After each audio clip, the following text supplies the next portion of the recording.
Coffee and Cream on Hail Varsity Radio with Andrew Rogers and Damon Benning. The ultimate responsibility of a coach is to oversee the culture of the program, and even though it couldn't be proven in the investigation that Pat Fitzgerald knew about these hazing incidents, he has a responsibility to protect that culture, which, in the words of President Michael Schill, is partly broken now after what's happened here. Pops it up, he's got 23, one last pitch, and Rosarena falls short, and Vladimir Guerrero Jr. has won the 2023 T-Mobile Home Run Derby at T-Mobile Park in Seattle, 16 years after his father won the Home Run Derby in San Francisco. Vlad Jr. wins it in Seattle. The thing about it is last year I was on the losing end of the World Series, and this year I'm on the winning end of the World Series. And, it means a lot to the city of Houston, it means a lot to my family. And, from playing in a couple all-star games, there's nothing like it, actually. Hey, good morning. Coffee and Cream in the morning on Hail Varsity Radio, powered by Currency, alongside Damon Benning, Andrew Rogers, live from the H&H Chevrolet stage at Hail Varsity Club. Happy to have you with us. After a loaded day yesterday, and when I say loaded, it more is for one thing over another. But before we get into that, DB, good morning. What up? Trying to make it. One day at a time, huh? Man, it's more than just a television show. It was, you thought it was just going to be a nice day of, I don't know, for me, some summer league hoops, little all-star, home run derby. And it took a turn for the worst. Was my man Rodriguez going to have enough juice to hang in there? I knew he would tire himself out. Yeah, I was looking at last year. I was looking at some of his statistics too, with barreling up balls and home run frequency. So kind of as the day wore on, I was like, maybe the crowd can get him by. A little juice. Nah, explosive round. Did in the first round. He petered. And the news just kept breaking. And I haven't seen anything like that with what happened at Northwestern yesterday. And we spent a good chunk of time talking about this yesterday. Trying to figure it out. And I haven't seen anything like that in a long time. The most historic figure the most iconic figure in Northwestern athletics history, maybe, might not be hyperbole, lost his job in roughly 90 hours of reporting with what started from a student newspaper in the Daily Northwestern. Like, I don't know if some people, like, yesterday took some maturity to kind of understand and listen to the show, right? So you try to give multiple angles to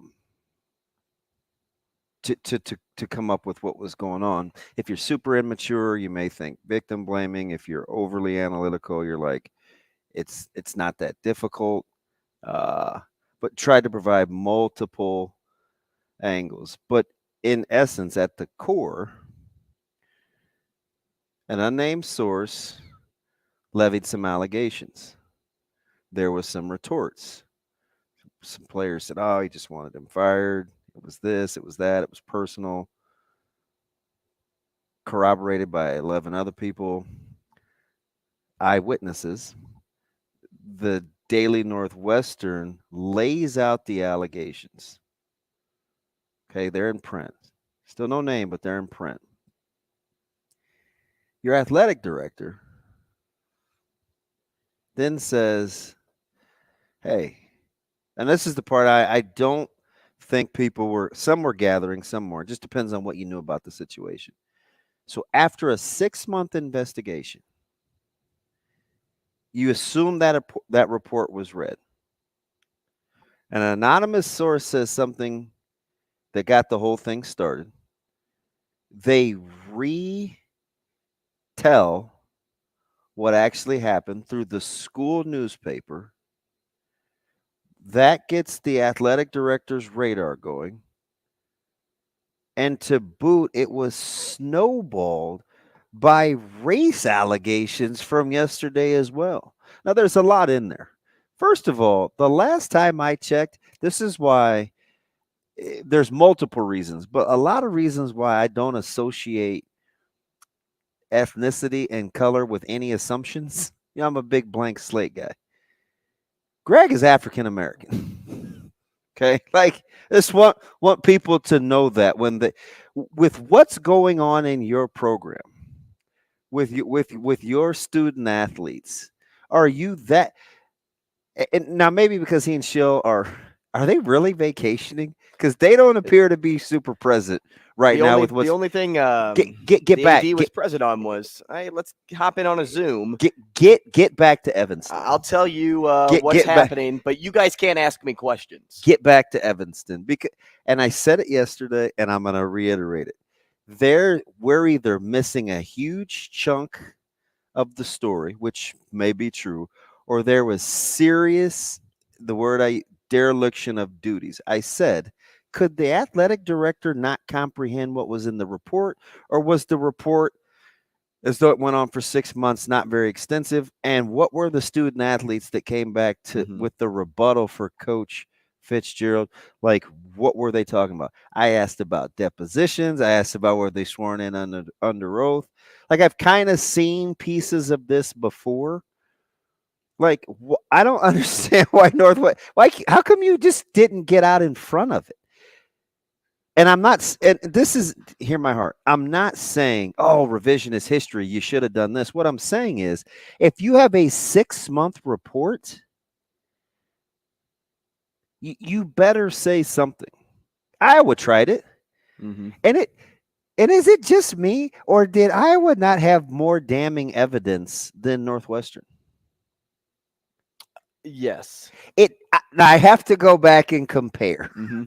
But it seems there were more bodies up front right away with Iowa. Right? So I was like, ooh, Coach Ferentz actually may not survive. I remember thinking, I said it out loud. I was like, gosh, I have a hard time believing he's going to survive this. This is crazy. Then they put committees together, but we heard him address it fairly and probably a timely manner. Right? So I think a couple days had gone by. Some more reports came out, and it was like this embroiled deal with Northwestern. They're like the media PR people of North America. Like, nobody's speaking. Mm-hmm. Yeah, they are known for their communications department. I couldn't believe, and again, like, I couldn't believe. At Northwestern, all this rallied around an anonymous, not a case, tip. No, when you tell a story, report. Yes, thank you. And I'm like, we're missing something. Because this thing fast forwarded. Andrew, on Friday, we joked about it. We were making jokes about it. Well, because 2 weeks didn't seem like anything in July. And they go on vacation anyway. Your DC's going to have to. Do you think the 2 weeks was just a buffer for everybody? No, because you know why? So I thought about that. It's a fair question. I don't know why if 2 weeks was just a buffer, it would be embarrassing to have to come back and say, hey, actually it's more.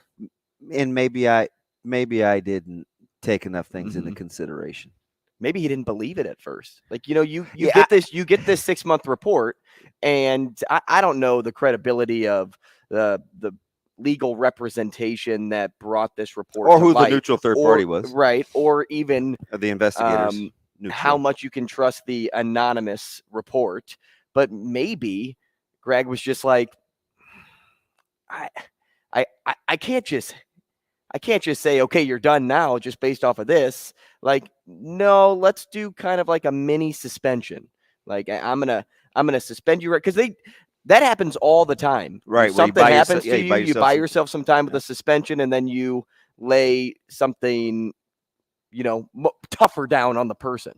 And so I think that's the only outcome that makes sense is with this dead period, this vacation period, people want to take some time for themselves. This hits the desk and you're like, well, maybe I need to reflect a little bit more on this. Coach, this is what we're going to do. You're going to have a suspension first, and then we'll decide after.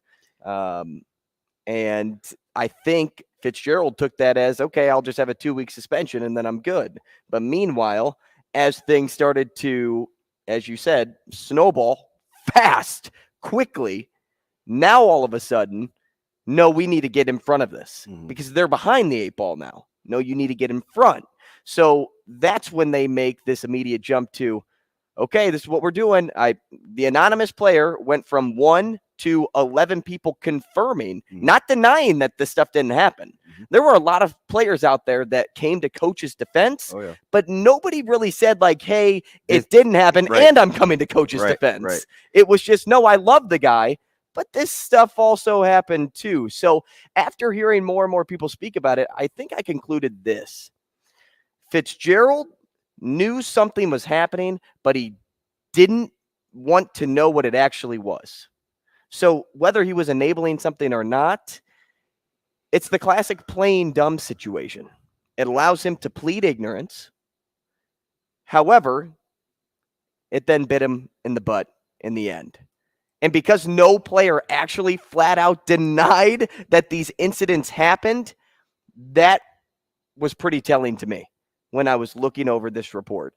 Now, the players wanted to know more, and they wanted answers out of their AD. They want answers out of their president for taking Fitzgerald out of that spot. So now it has me thinking, okay, what's next? Because how are you going to attract another coach? How are you going to attract more players at this point? Because of what has happened and because of how you ticked off the Patriots, I guess is the best way I could say it. The people that stood by coach. I look at that and I'm like, okay, you had players come out and admit hazing went on. And then you have players that stood up for the coach. And I'm like, how many players are going to be on this roster when the season starts? Well, are they just going to leave? There has to be a number. Let me toss out 40. There has to be 40 names on this list that this hurts them so much on the inside that they're just going to go. They don't want to play football at Northwestern if Coach Fitzgerald's not there. And I think that's like I get it, but that's like if there's rungs on a ladder, that's like 3 or 4 down for me. Right? I mean, whether they go back to the 70s or, futility in football is kind of down. Now that's going to probably that's going to be a thing. But we got to talk about you have to talk about leadership in its totality, because there's a ton of things at play. So, because the optics, and I know clearly what optics are. That's the word that you use when you don't have enough information to make an educated decision. The optics appear to be the straw that broke the camel's back. Was the race allegations that kept flowing yesterday and late Sunday night. And so for the young man who originally made the allegations of the hazing, did he still matter? Or was he just the catalyst and then Was he the one that spearheaded it all? it was everything else outside of what he does? Because what I think is important here, and this may be too deep, but what I think is important is if you're willing to overlook the boys will be boys attitude, but race relations is where you draw the line, you're sending the wrong message. You're sending the wrong message to your athletic department and to those students on campus. This is what I'm telling you. This was my main thing yesterday. Didn't have anything to do with anonymous or non-anonymous. It was the power of what you're trying to stop, what the allegations are. What did I say? How important is it to you? What are you willing to do? Right? Because the boys will be boys thing. If that's your rallying cry, and this is coming, and Northwestern's gonna get on this soapbox, and they're gonna be like, okay, hey, we're gonna do the right thing for the sake of this institution. Did it not matter with the boys being boys thing? Was that the crux of this deal, or was it, man, this is just too much? Now we got race relations, we got we got fired offensive line coaches making house cleaning jokes to our Hispanic players. We got black players who, were told that they don't wear your hat that way because you're not in the hood anymore. We got, what else did I read? It's like I'm looking at this stuff. I'm like, is this bizarro world? Like, what are we talking about? I don't even in the, well, okay, so there was vulgar language used in like the 80s and the 90s in those locker rooms with our staff. But I don't know about any cultural jokes unless I missed it. Right? Like, they're just freely saying this in front of other people with no ramifications, that nobody's saying anything. Like that's what we're on. Yeah. So then the student athlete that feels as though he was hazed, and one of the guys, is it the anonymous guy that's the therapist now, or is it the new guy that came that is now a therapist? Right. No, seriously, because he talked about the psychological trauma, how it impacted him. And I was like, see, this is what I'm. Or did he just go to therapy and he's just reiterating what? No, he is now a therapist. Because I think this happened. This was a handful of years ago. I mean, I've read some. And we'll talk to Louis Vaquer at 9.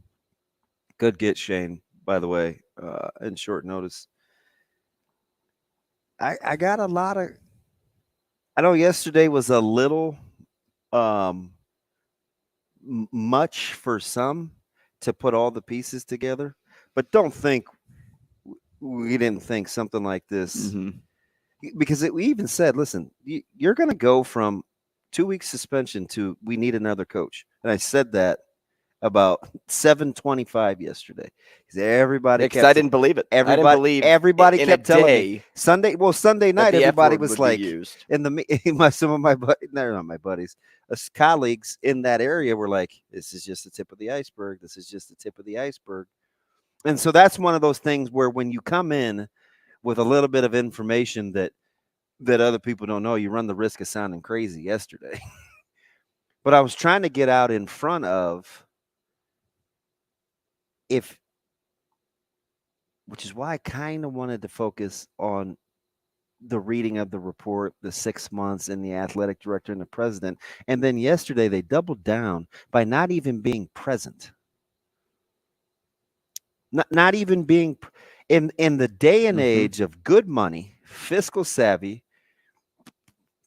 some wherewithal. I mean, not necessarily savvy.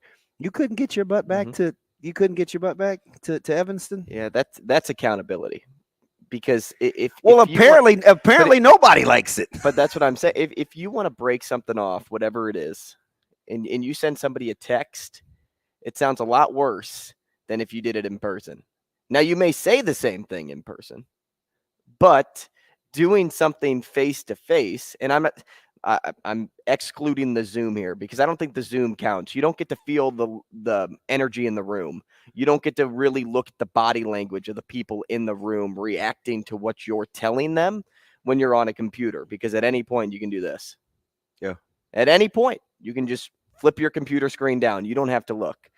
So there's major impact there on the students that you just put aside in order to essentially release a statement to your team and then it's like you just posted it on Twitter. You could just go on with your merry day. I just don't. I could go your merry way. I couldn't get my mind around it yesterday, and I was trying to build it in sequences for how I think it played. And my buddy may have said it best, because this is kind of what I think happened, right? But it sounds at this level. Read what he writes and then say, at this level, would this really happen? But I'm kind of vibing with him. And he says something at the end that you said off air before the show even started. Okay. My guy's like, and I think he's talking about,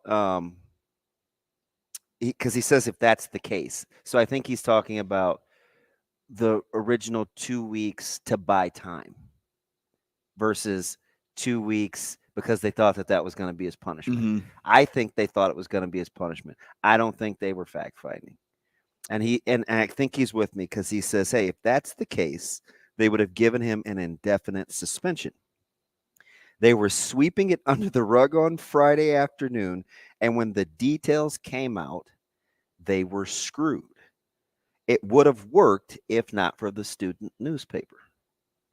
Which is what you could, because I said took down a head coach of a football team. So yesterday I didn't want to come across as, people have a hard enough time getting parsing through words, but I didn't want to discredit the Daily Northwestern. Mm-hmm. But there's a credibility angle there with how you are aging. But the main reason, I'll get to that. But the main reason is because of, do you know who used to work at the Daily Nebraskan school newspaper? Hopefully you. Sam McEwen, Dirk Chatlin, Brian Christopherson. Yeah, all people. I mean, I worked at the Lindenwood newspaper. I mean, some big time. And I'm leaving off 10 people. They a fantastic. But when you're going through school and you only have a couple of years under your belt. And I also remember this: we were told not to read the Daily Nebraskan when we were at Nebraska, just because of some of the things that we were going through on campus with the student newspaper against the athletic department. That was kind of the narrative, generally speaking. There's a lot going on, right? So, and I didn't want to discredit the Daily Northwestern because of, listen, they produce a lot of guys and gals in the media. But how did the school this is what I wanted to say. How did the school newspaper serve as the catalyst for you having to come back and reissue a statement on a statement from something that you apparently took 6 months under your watch for 6 months? They investigated this thing. And you come back and you say, man, listen, don't point the finger at Fitz and his oversight of the program. You're just as bad. Everybody needs a mirror check. Don't thumb your nose up at Fitz and say, man, I can't believe this dude fell asleep at the wheel. You're on top of it. Well, and if you're a student, it's easier to talk to another student and maybe a friend than it is to go to the media in town. So I wouldn't be shocked if the anonymous player is friends with somebody at the Daily Northwestern. That's cool. And that's how the story started to really brew. I don't just total dereliction of duties, and it could potentially be the end of a program. I don't even think that's hyperbole. 888-638-4876 if you'd like to get involved. We'll be back with more Coffee and Cream. Rogers and Benning will be back in 5 minutes.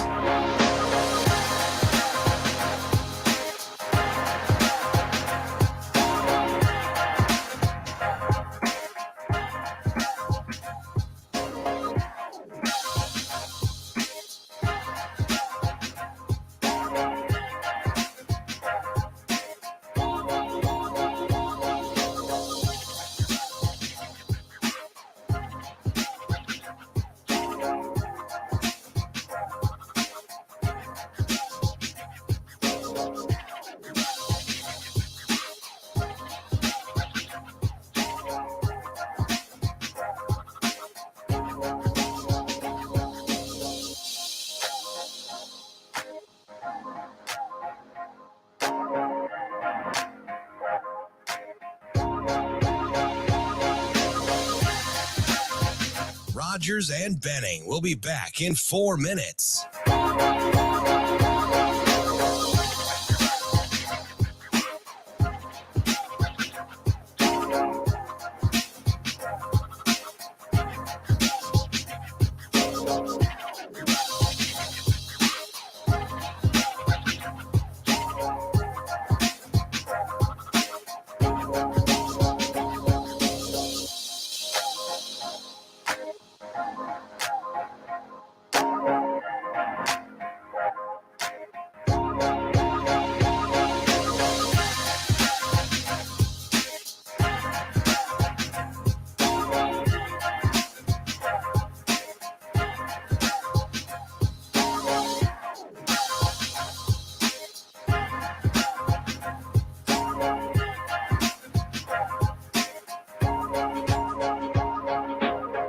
Rogers and Benning will be back in 3 minutes.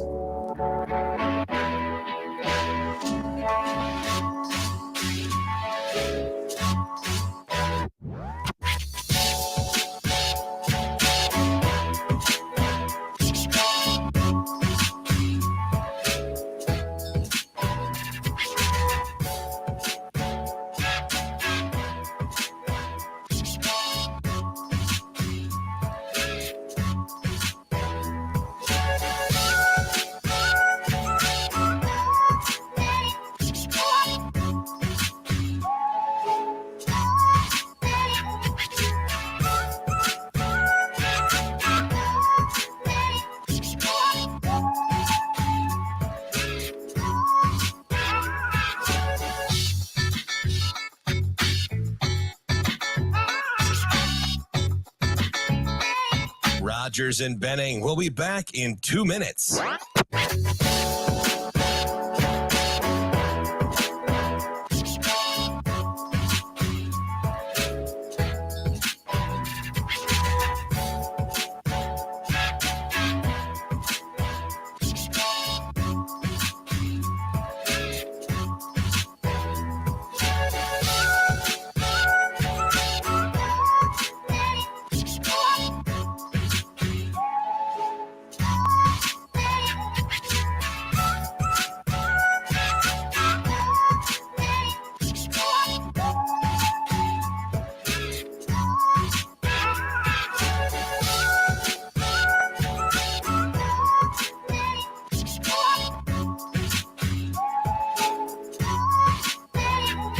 So Pat Fitzgerald did briefly address the team. Rogers and Benning will be back in 1 minute.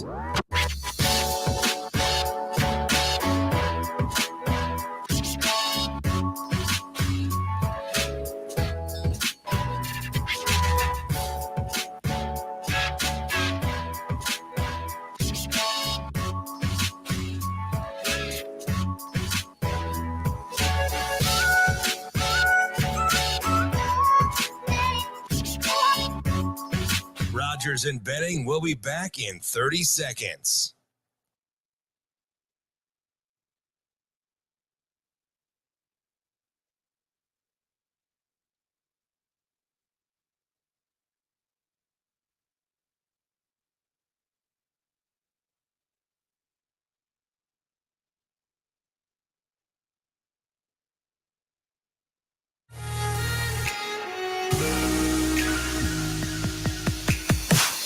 Coffee and Cream with Rogers and Benning on Hail Varsity Radio.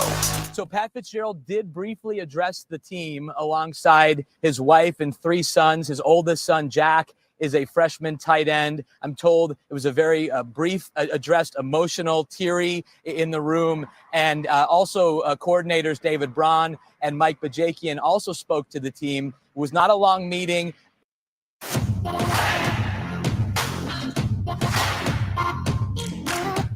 Welcome back to the show. We're speaking with Brandon Vogel at 8 o'clock. We'll talk to Louis Vicar at 9 o'clock and revisit the Wildcat report that came out yesterday. We'll close the show by continuing our schedule breakdown. Next on the list, Colorado. We'll talk to Brian Howell Buffaloes beat writer for Buff Zone and the Boulder Daily Camera.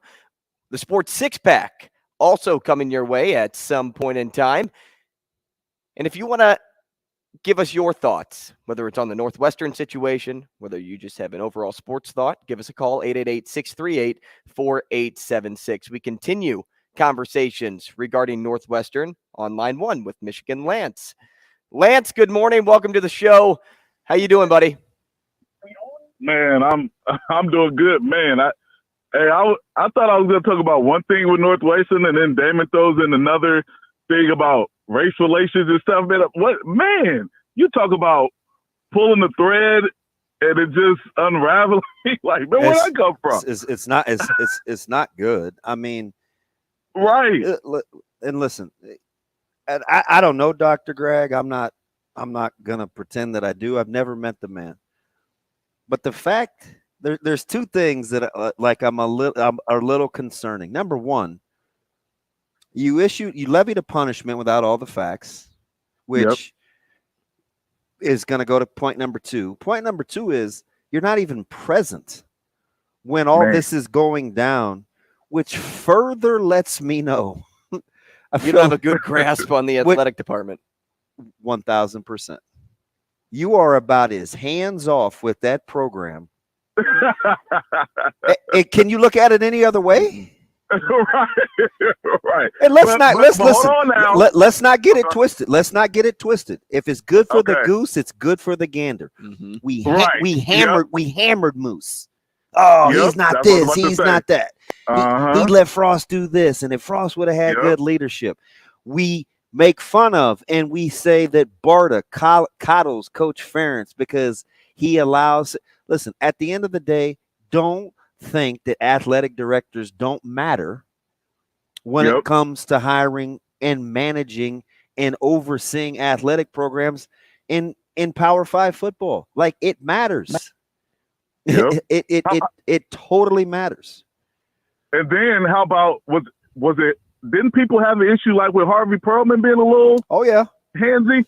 You know what I mean? Like, let some Nebraska fans tell it. That was he started the demise of Nebraska football. Right. So where do we want this deal? Do we want hands on? Do we want hands on? Like you said, athletic directors matter. I just don't see how Greg is not responsible. Mm-hmm. He probably will be. Well, you talk about a lot how with Fitzgerald, the thing was, hey, we only focused on this when he should have been focused on everything. Like, he should have known. That's what he said. And so you're getting what I'm getting at. Right. And so what I'm saying with Greg, he said, right, my man had to come back and basically recant something that he should have it didn't pass the smell test yesterday when I was having a fit. I'm like, what is going on? With Greg, why can't you use that same line for him? Why can't you do that? It's going to happen. With looking at Fitzgerald and saying, like, well, you focused on this, but why didn't you focus on everything? I read the statement. I'm like, he's playing a game. He's messing with me because everything that he just, you know how I think, Lance, everything that he read, I'm like, does he think we're stupid? Because they're going to say the exact same thing about you. Well, maybe he's not that bright and understanding of it. There's no, you know? Well, I get it. You know, schooling doesn't necessarily equal education, but he does have his doctorate. Well, let's add in one more thing, because he's smart enough to know how to go to school. Because this school has more than just football waiting in the wing. Baseball is one step further with Jim Foster and the toxic culture that's there too. They're in big. But going back to Greg. Coaches and female staff members wanted to meet with him to talk about the stuff and detail the toxic culture and medical mistreatment that came with the players and the staff, and they were repeatedly denied a visit to chat. Listen, and I go ahead, Lance. What were we going to say? Man, hey, listen, I'm gonna bring it back to student athletes, right? This is why I always champion relax on kids. well, this student athlete, make sure you wear your hat this way. Make sure you're not wearing slides when you come on a visit. And make sure you do this with a coach and that with a coach. Hey, coaches. Hey, adults. Practice what you preach. Stop trying to hold kids to a higher standard than you do yourself. And that's why people need to really watch. Listen, man, a kid walks in with slides on a visit. He's 17, 16 years old. He's a kid. Like, relax. You know, and I'm just bringing up slides as a topic. It's whatever. You know what I mean? Like, I'm not saying come in, kids, and be all disrespectful, but you can still have manners walking in with slides or a hat backwards, or, you know what I mean? Like, they're still learning, and you got to teach them things. So that's why I'm always pointing to adults. Mm-hmm. You know what I mean? Well, Especially what you're saying is about, it's okay to be you. You're saying it's okay to be yes you. And no. Yeah, it's okay to be you, but they're still growing. Mm-hmm. They're not you. You know what I'm saying? They're not adults. They're not mature. Like some are, but the majority aren't. So that's why when they come to you, you got to take them to the next level of maturation to adulthood. It's not holding them accountable as a high schooler. Well, he doesn't do this and he doesn't do like that. To me, that's just wrong. Like, the way you see potential in a player in their game, look at potential in their, in their day-to-day activities as a human being in life. You know what I mean? And then take it a step further. Yeah, some people don't have the training, but of a household, but they were able to be a productive student and a good athlete, and maybe some things they're lacking because the household can provide, and then you supplement and provide it for them.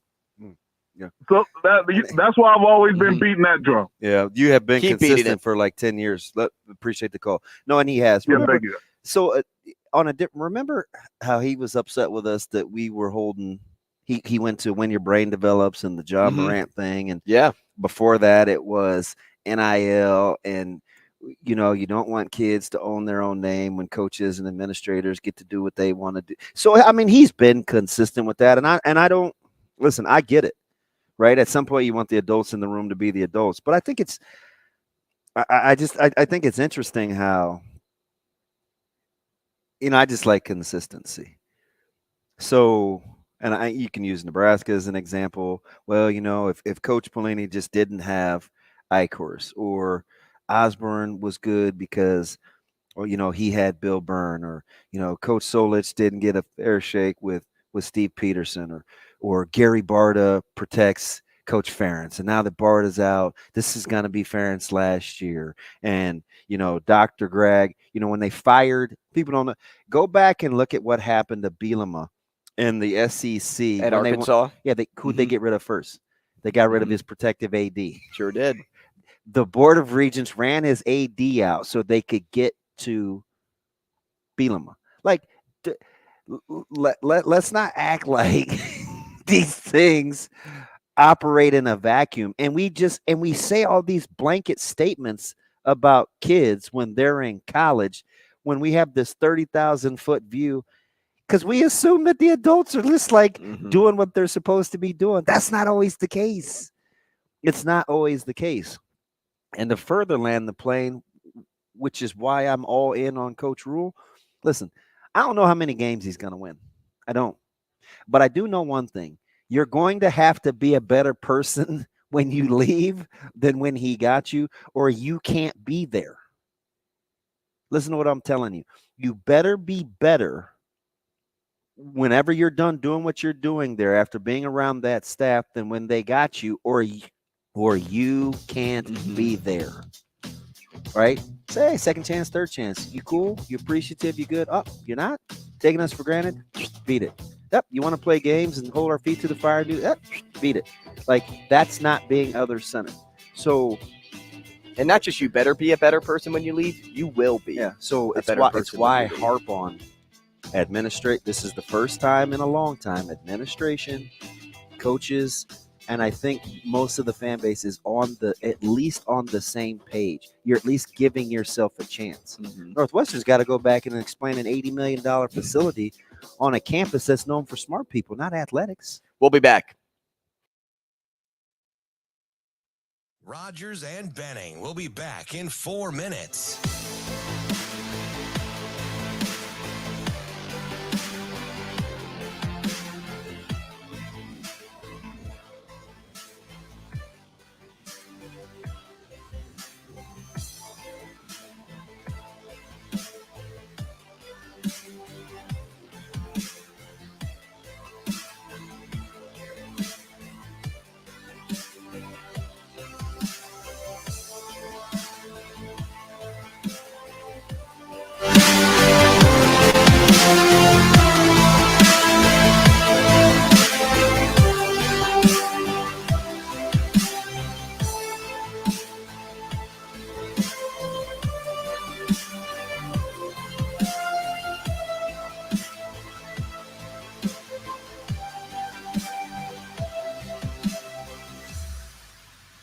Rogers and Benning will be back in 3 minutes.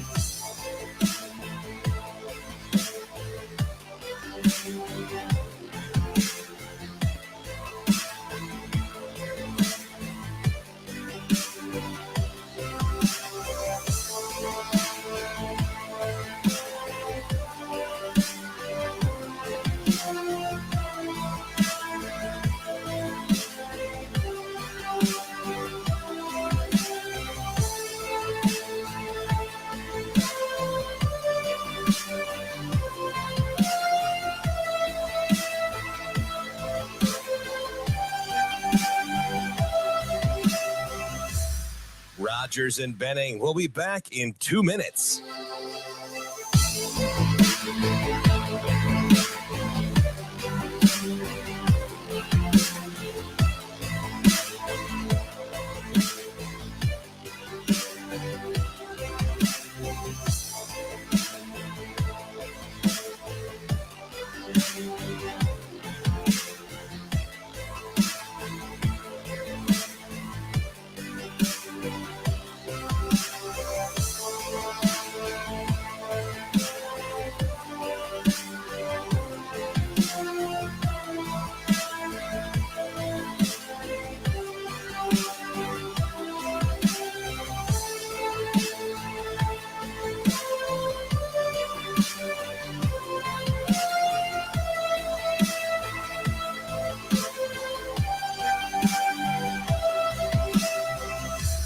Rogers and Benning will be back in 1 minute.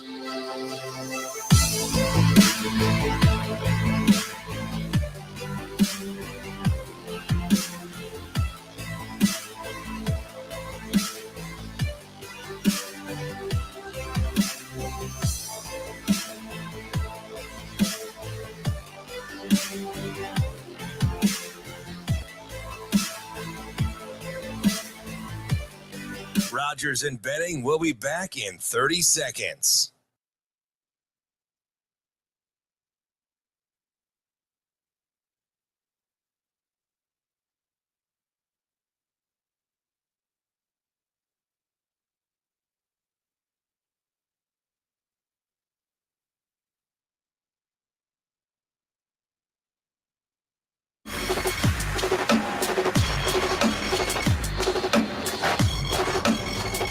Coffee and Cream with Rogers and Benning on Hail Varsity Radio.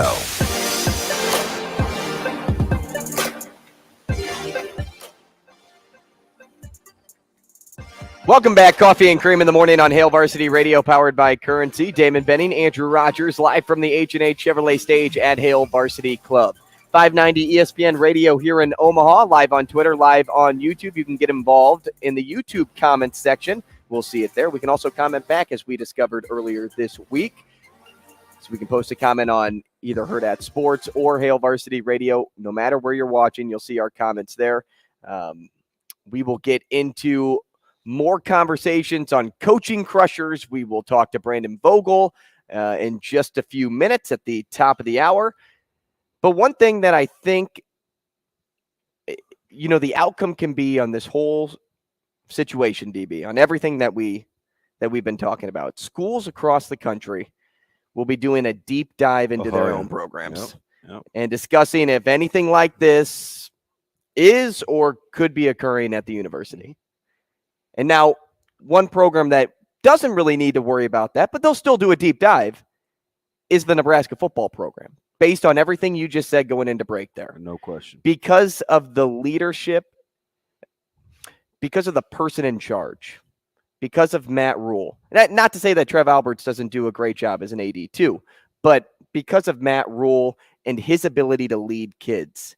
I don't want to take that away from Coach Fitzgerald. I from a lot of accounts, he can lead kids and kids support him, and that's all fine and dandy. But personality-wise, you look at Matt Rule and you look at Coach Fitzgerald, and you can see that one is a little more of a tough guy than another. Yeah, I don't know. I don't know. In a way, I don't know enough to say that. I feel like the outside image of one is tougher than another. Not that there's a lack of care, but I don't think Nebraska will have an issue with this anytime soon or anytime going forward with Coach Rule at the helm. I'm always leery. I'll only speak about what I know about in the moment. I think because who knows what happens. Like, let's say Coach Rule was here 17 years. It may turn over to autopilot too, right? At some point, I can see where coaches become bigger than the institution. We saw it happen at the University of Nebraska, okay? And we entrusted Coach Osborne with a lot of trust because he comes across as very honorable, having a lot of integrity. So we just trusted. So it can happen, right? Like, we didn't care so much a lot of times about athletic directors until there was an overseer of the university by the name of Harvey Perlman. Then it was, well, he and T.O. don't appear to get along, so we immediately picked sides. We took T.O. So I say all that to say, sometimes absolute power can be absolute. I don't even know about the corrupt part.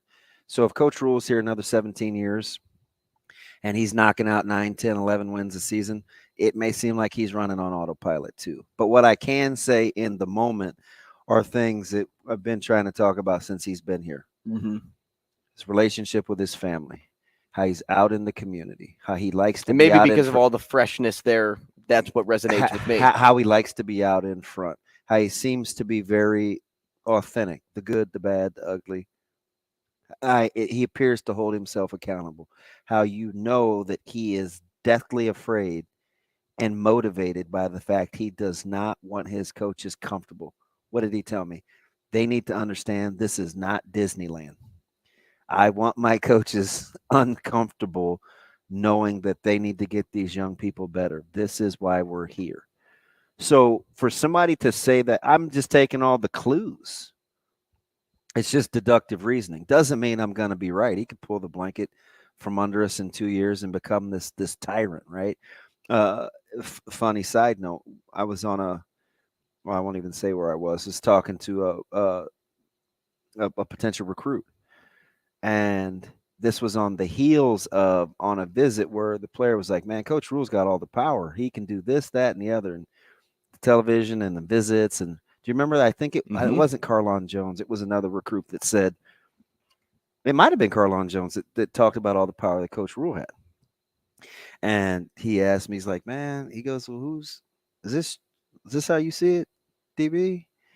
Like, who checks Coach Rule? And I was like, I said, I think it was kind of his wife. I think it was kind of tongue in cheek, but I think there's a couple things that check Coach Rule. Number one, the way he was raised. Number two, Carolina, the Panther, the Panther experience, right? And number three, I think, is overseer, both of them, and Carter and Alberts. It's not by coincidence that the athletic department is now directly involved with the overseer of the university. Now, we can debate whether that's a good idea, a healthy idea or not, but it is about establishing as much control as they can, as they understand that athletics is the front door to that university. And the level of importance that those departments get on the right track to help with tuition and budget shortfalls and getting people in the door at this particular juncture appears to make sense. Now, will it always be that way? I don't know. But with regards to absolute power corrupting absolutely, when you take your foot off the gas and start to assume, I mean, things can happen. I say it all the time in 1,000 different ways. What the worst thing you can do is be turned over to yourself. I just said this 3 weeks ago. It's too much pressure on me without anybody holding me accountable to have me always make the right decisions for everybody involved. I'm just not going to do it. Right. So it's too hard for everybody. Remember when you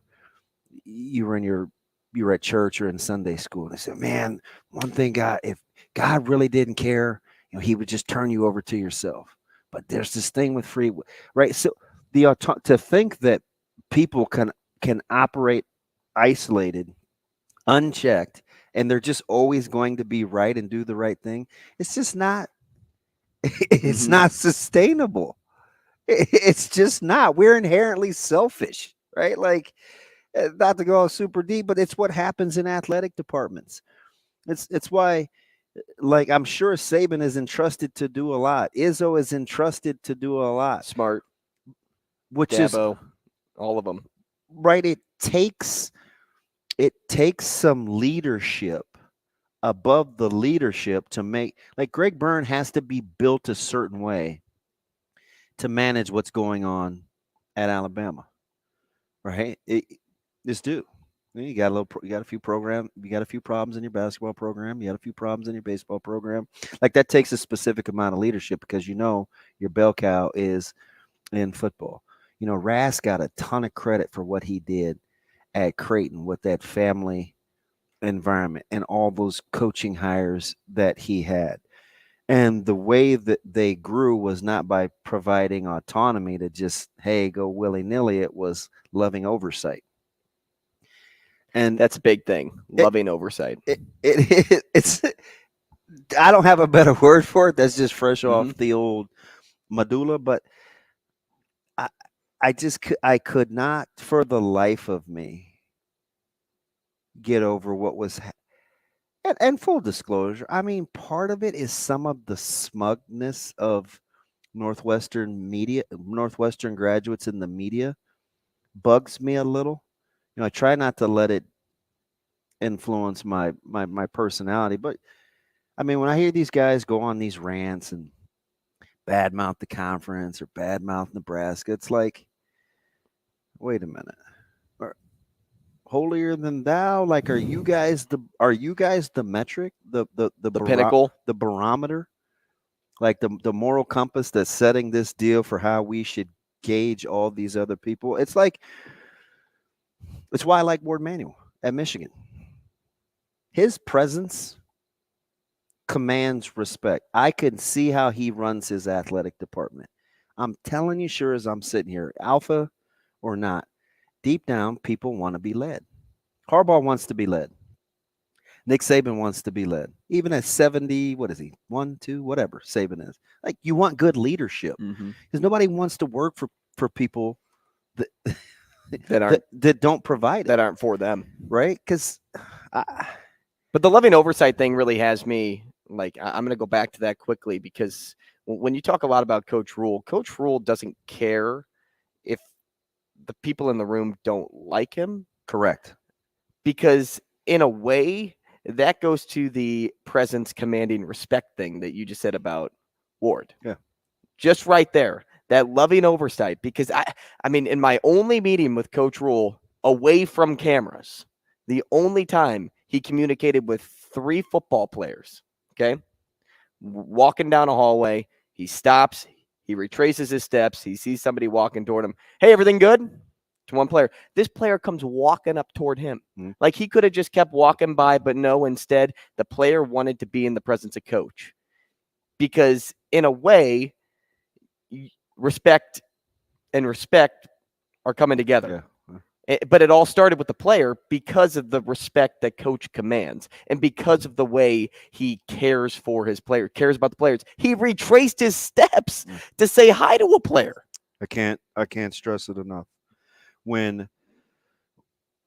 Stop me if you've heard this before. What are you doing in the meantime to give your program a chance to be successful while you're trying to get the guys you want to get? It's not always about just bagging elephants and getting great players. Like, you have to lay the groundwork in the meantime that gives you every opportunity to have a chance to be successful.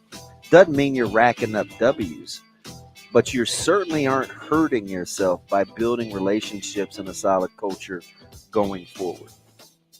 It can only help you down the road when waters get a little choppy. You better have a good anchor or you're in big trouble. That you do. Coming up next, we're talking to Brandon Vogel, managing editor for Hail Varsity. Rogers and Benning will be back in 4 minutes.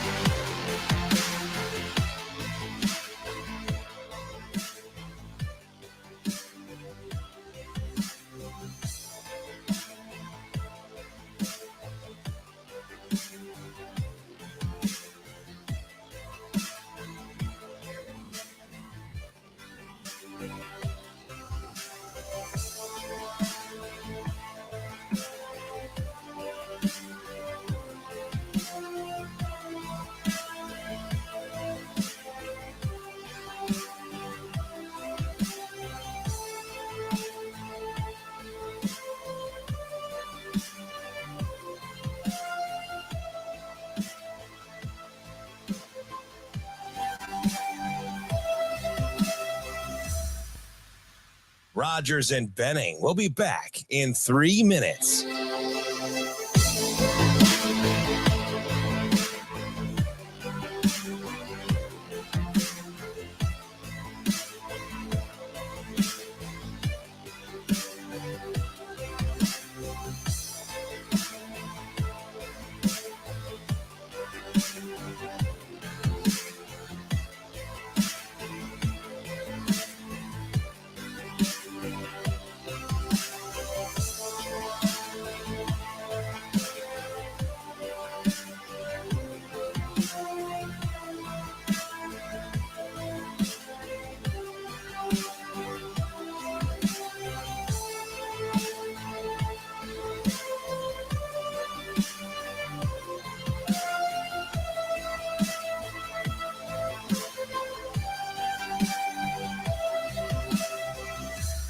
Rogers and Benning will be back in 2 minutes.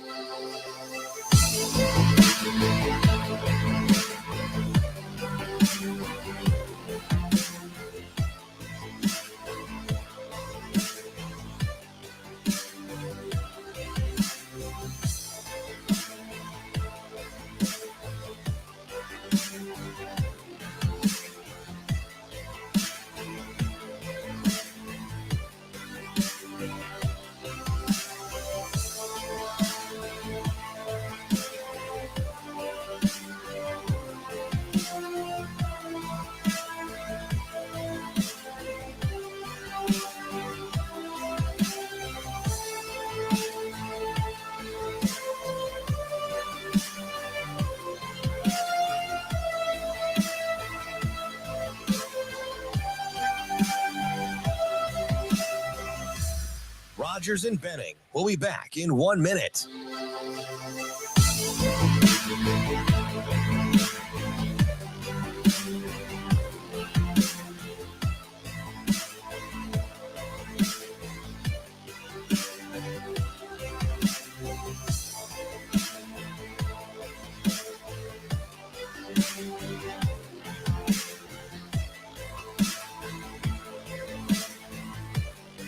Rogers and Benning will be back in 30 seconds.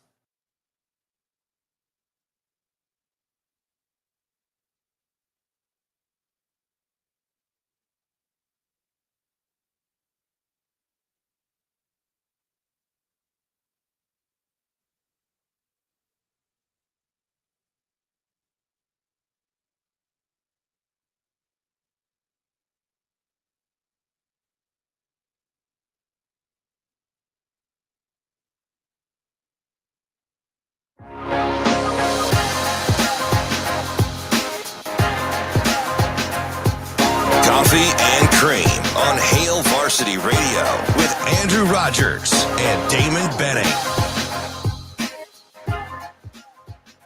Top of the hour on Coffee and Cream in the morning on Hail Varsity Radio, powered by Currency. DB, Andrew Rogers, live from the H&H Chevrolet stage at Hail Varsity Club.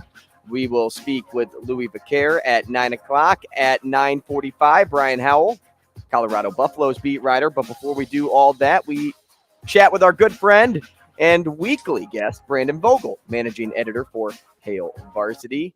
Brandon, good morning. Good morning. How are you guys doing? What's up, B? How are you?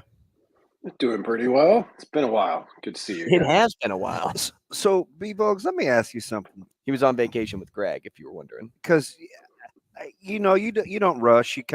You're patient. At what point did the Northwestern deal for you not pass the smell test? Did it start with Shield's error in judgment, or was it something else? Like the retraction from the Prez for me was the total might smells like trouble. Mm-hmm. Yeah, I think that was the moment for me as well. So obviously the report from the Daily Northwestern, the student paper there, was explosive. And it's, exactly the thing an esteemed journalism college like Northwestern is supposed to do in the instance of, when that news officially came out that Pat Fitzgerald had been suspended, you see the tweet and you're like, oh, this sounds bad. And then the initial reports I read were kind of like, okay, maybe a suspension makes sense. And then it's very, very odd for their initial response after, okay, here's some more details from a player who's no longer with the program of what it actually was. For the president to then say, I think I was wrong about the suspension, I think sealed the whole deal. Family. And I was like, at what point did it dawn on you that it may or may not have been, that it was serious? So maybe he didn't know. Let me. Okay, you're good at this, Brandon. Let's say Schill didn't know. Let's give him the benefit of the doubt. Okay, I had no idea of the depths until the Daily Northwestern. What do you think happened with an independent third party that was investigating for allegedly investigating for 6 months the events that happened? Where was everybody else then? Did you think about that part of it? A little bit. What'd you do for 6 months? Well, and I think, and not knowing anything, that's a closed box for us. Correct. But I would assume that at least some version of what was reported in the Daily Northwestern had to have been uncovered in That's what I think. that report. But the difference is it wasn't public, and then it became public via the reporting of those students. And that's when I think things change pretty drastically for all involved. So let's go back to my dumbed it down point. and made it make sense. Okay, so because I just wanted a different perspective before I ask the next question. You just now thought of calling the parents, right? Let's assume you're right, because I'm in agreement with you. Some version, to some degree, was probably in that report, right?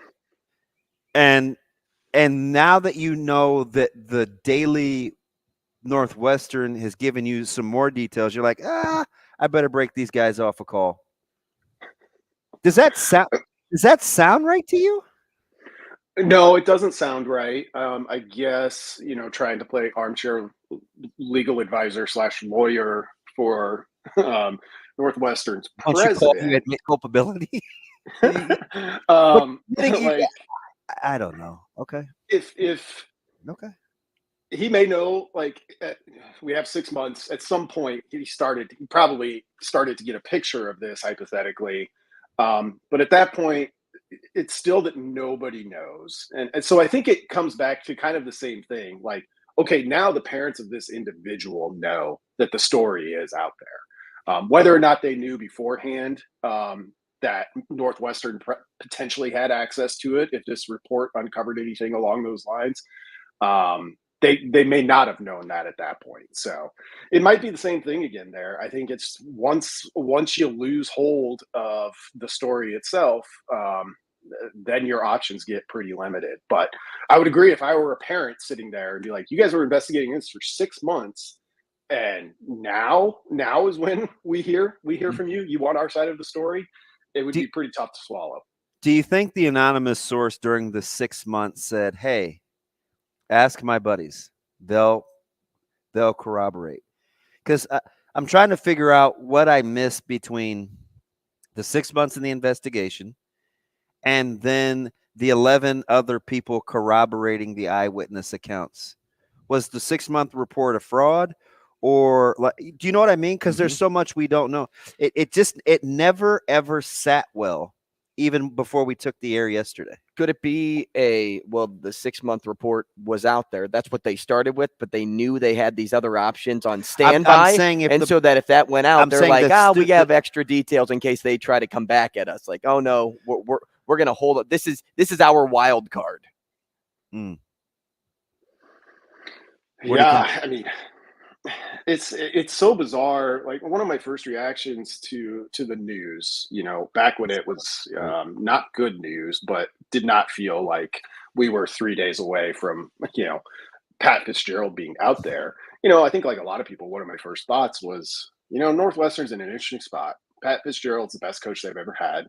That said, they've won one conference game in 3 of the past 4 years. Like, it wasn't trending up at the moment. And it's like, it's one of those situations where the guy is a legend. He's kind of built your football program, but it's not going well right now. Are you stuck with that? And just even having the crack of like a 2-week suspension and let's wait and find out more when that was all we knew. I was like, well, maybe this is kind of the beginning of the end. But what's happened since then, it was totally bizarre. Do you think that 2-16 in the Big Ten since 2021, that doesn't, he was 2-16 since 2021 5 weeks ago, 6 weeks ago, 18 weeks ago. So if I'm Greg and Schill, does the fact that he's the most central iconic figure in that sports program matter then, but it doesn't, now? Because obviously something was swaying their judgment. Yeah. He's been the same guy since the season ended, right? I mean, unfortunately, Nebraska was his lone win. Yeah. I don't think, as evidenced by the action they chose to take, which, Pat Fitzgerald now plans to challenge, I guess, to a certain degree legally. I don't think that calculus that I was talking about of 2-16, but it's Pat, and look at all the great times we've had. I mean, legitimately, I think, out of 5-10 win seasons, Pat Fitzgerald's been there for 4 of them. I read that in a Bruce Feldman story. But this got so far off that track, like, it was just, now it's, I think, everybody trying to protect themselves, including the university. Mm. So, Vogel, I don't want to jump too far ahead here, but something that I brought up earlier is, how do you attract the next coach or more players to come to the school after a situation like this? Do you think there's another Matt Rhule-esque coach, a Baylor Matt Rhule, that will come in and take over for Northwestern? That's really what you need. Somebody who, like Matt Rhule did at Baylor. That said, while Baylor's roster was decimated, they have been playing. Northwestern could become decimated. Well, yeah, it could. Bill Big difference O'Brien for is me. the one that obviously comes to mind for me, but who was that doing? Bill O'Brien. Yeah, that's a good call. He's been floated out there for a lot of these things. I think when I think about it, what you're looking for is a Dave Clawson type. I don't know why you would leave Wake Forest for Northwestern, which would be harder. He has a better shot at winning the ACC than he does winning the Big Ten at Northwestern. So Mike Elko, comes off the. I mean, I think having somebody with some Elko's got it experience. going at Duke, though, I know in a similar institution. Yes, I think that's really key. And Clark Lee, he's a Vandy alum, so I don't think you're getting that. But I think that's where you got to look, and it'll be really interesting to see what Northwestern can command, because it is a different challenge. It's always been a different challenge at those schools, and I think it's even harder now because they can't play in the transfer portal the way everybody else can, for very real reasons. Like, do you kick the tires on a David Shaw and think, well, maybe he just needs a new setting? Jeff Monken would be somebody who I think you'd look at, or even Ken Niumatalolo. People like that who have been at serious academic institutions are where my mind first went in terms of what they do. Are any of those Matt Rule types? I mean, maybe Monken is the closest with kind of reviving Army football. It's interesting, B-Vogues, because I think I'll be curious, keeping a close eye on Iowa, obviously with this being Barta's last year, rumblings whether Kirk will be back after this year with Barta leaving. The Big Ten West for this last year, you're going to have half of them a new conference. Half of them will have new coaches starting this season, the teams, right? And you go into next year, and it's a little topsy-turvy potentially as well. When you look at how quickly do you think you can dismiss divisional affiliation with what you think you're going to see in a new year, which is 2024? I think it's going to be really hard for some teams. And I would have said this. Let's assume Iowa, Kirk Ferentz coaches in 2024, and they keep on keeping on. And even if Pat Fitzgerald were still at Northwestern, it's those teams that are kind of classically Big Ten West, which it gets interesting because we think that's where Nebraska is going. Mm-hmm. But you could survive in your own little like mini ecosystem of the Big Ten West by being really hard nosed and playing great defense. That's what Northwestern and Iowa did in particular. Wisconsin always was a little bit better than both of those teams offensively. It's Illinois' blueprint now. It's how Minnesota wanted to play. Yep. And so now that goes away, and you're in a larger conference with two new teams, name programs. Like, I think it's going to jumble that. The Big Ten, even before divisions, was always kind of this type of league, but with the way it ended up breaking out West and East, like it really became, black and blue football in the West. That's what it took to win that. It's the thing that Nebraska, I don't think over that entire stretch ever fully figured out how to do. We're talking to Brandon Vogel, managing editor for Hail Varsity, at Brandon L. Vogel on Twitter. B-Vogues, if I were to tell you the Big Ten West is a 3-team race, who would you include in that mix, and who would be your first 2 teams out? The only team that I know for sure is in the 3 is Wisconsin for me. Good coach. Has some questions to answer, but I think comparatively the fewest questions of teams that you would consider a contender. Can I stop you right there real quick, B? Yep. I think there's only a handful of us that think that, because in kind of my sphere, I hear a couple of narratives with Wisconsin. The assumed philosophical change. I think we assume air raid. We wonder about Longo, Fickle making the jump from AAC to Big Ten, right? Like I think we're kind of in the minority, but I wouldn't have put Wisconsin first. I probably would have put Iowa, but I'm with you that I think Wisconsin will be better than I think their critics think. Yeah, I mean, the Longo thing is interesting and it's fun to talk about, but I do think it's getting a little bit.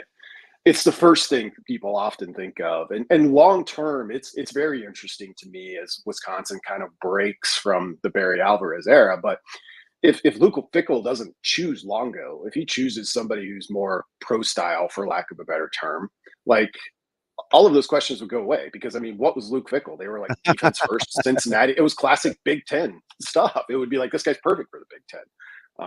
And, you know, obviously with his ties to Ohio State. So I think Iowa has to be in there for me, although I'm curious about that. If they're good at quarterback, the running back they got, I think, is pretty good. If the O-line gets back to what we expect from good tight end, yes. If the O-line gets back to what we expect, they're probably fine and right there. Third, I might go Minnesota, I think, and then my first two out would be Nebraska and Illinois. Because DB is all in on Illinois and Illinois. probably taking over Minnesota's spot in that top three. Yeah, I said this a month ago. I looked at Illinois defensively, Vogues, and I get it, losing Spoon and in the secondary. Their front seven could be a nightmare, which is kind of the same thing I think about Michigan if they find one more linebacker. I think those will be two of the better defensive lines, not just in the conference, but in the country. In Ann Arbor. Yeah. I'm serious. Yeah, that Illinois D-line buys them some wiggle room to find a new set of defensive backs. I mean, Jerzon Newton, I think by the end of the year could be the best player in the Big Ten. He's the real deal. We spoke yesterday a lot about Minnesota, Vogels. Today we're talking to Colorado. One of the more intriguing games on the schedule, not only because it's Deion Sanders, but, because of, what he did once he got to Colorado, right? And I mean, all eyes have been on Deion and the Buffs. I've never seen a coach purge a roster like he did. Where do you think they'll struggle to gel the most because of it?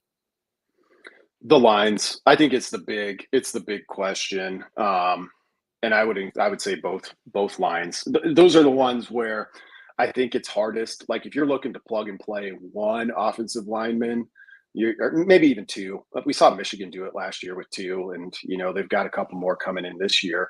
But that's the big one. Linemen can be hard to find in the portal. We've talked, it's very competitive for them.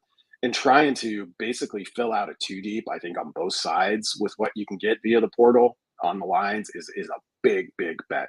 You can do it at skill positions. And Deion's cachet and his track record at Jackson State will always help him do that. It's the line piece of it that I would be, if I were a Colorado fan, I would be really, really worried about. Let me last one from me.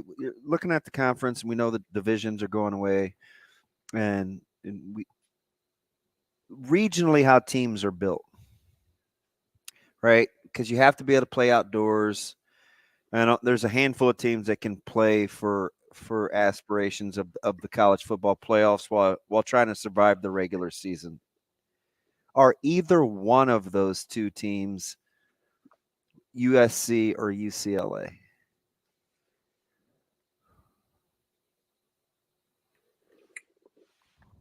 I'm sorry.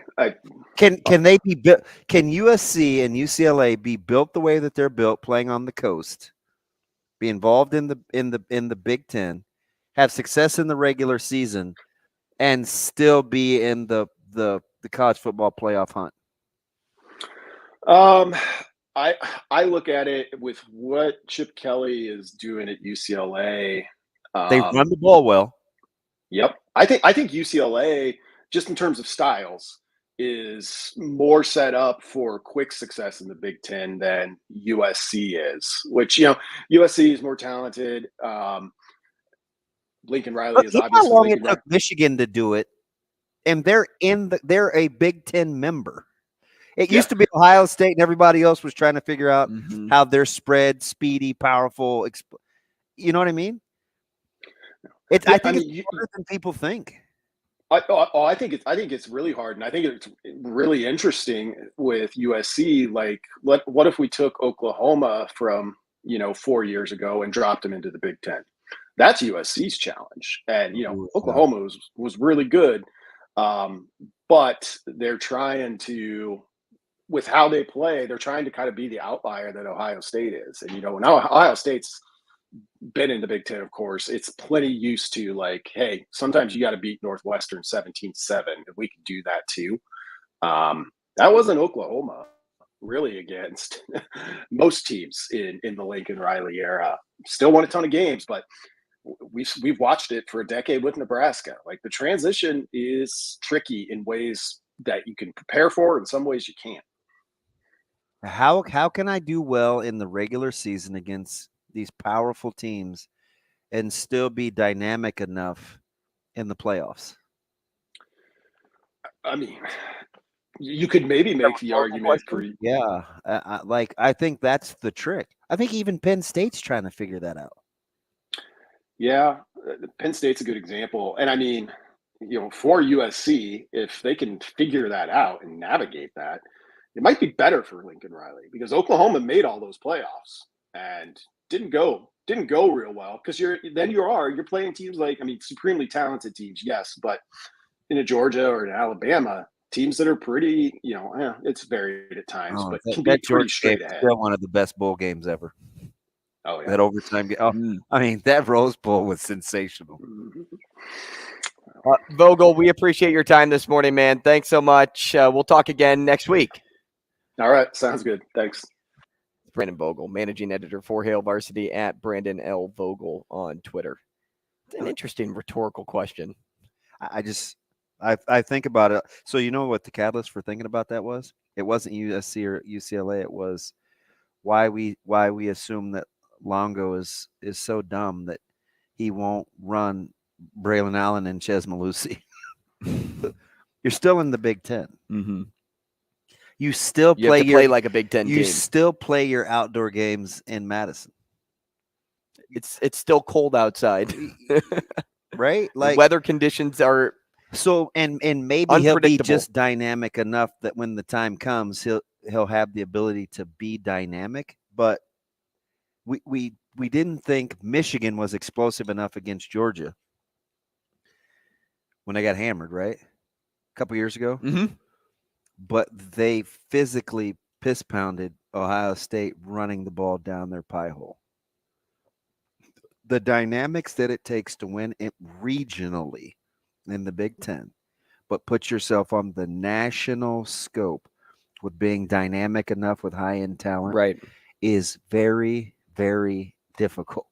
And is that why because even when Clemson was winning their titles, they were throwing the football really well. They were spinning it. Did you realize Clemson was 411 in total yards last year and 33 points a game, and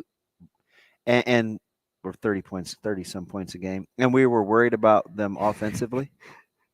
We now Ungulate every game he was super erratic, but they were over 400 total yards a game last year. So you talk about being strong regionally and in your conference. Is that why we're seeing like an ACC power like Clemson in the past, and then you see the Georgias and the Alabamas in the world having more success over the Big Ten ultimately because they can throw the ball better? Yeah, they're built like it's.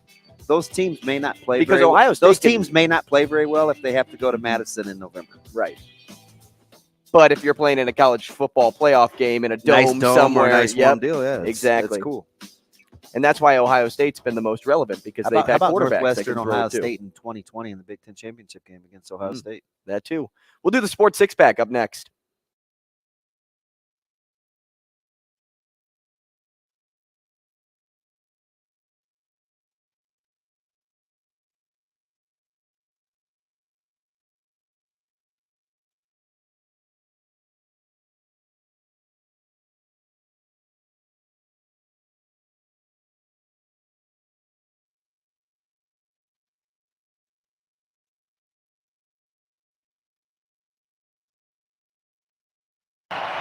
A 12-yard run.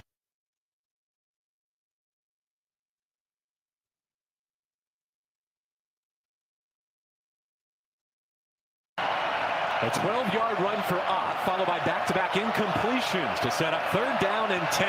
Ott motions in the backfield to help protect Plummer. Bus rush 4. Nice platform down the seam. It is intercepted. A takeaway at the 32 for safety Tyron Taylor.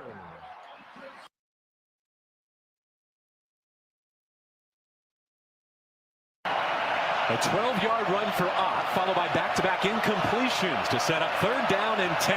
Ott motions in the backfield to help protect Plummer. Bus rush 4. Nice platform down the seam. It is intercepted. A takeaway at the 32 for safety Tyron Taylor.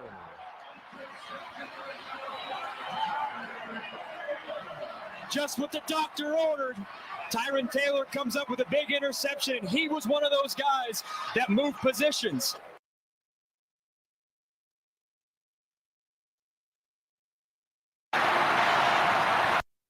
Great work, guys.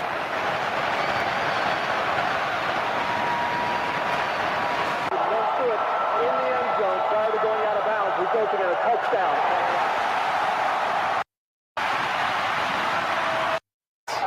The ruling on the field is an incomplete pass. Plummer to extend the game.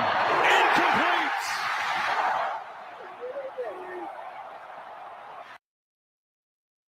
Pure ice. That's the end of regulation play.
Coffee and Cream with Rogers and Benning on Hail Varsity Radio.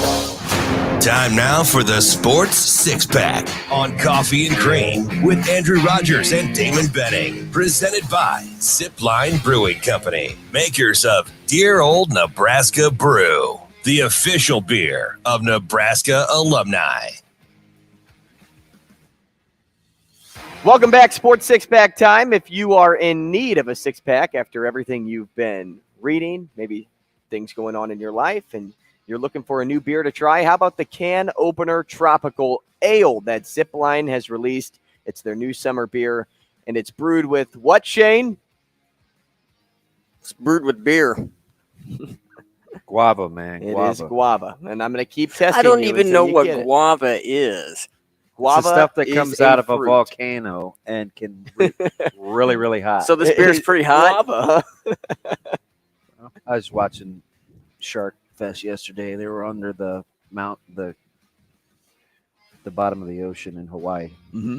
You know, because those mountains are like 5 miles, and the caverns. It's because of guava.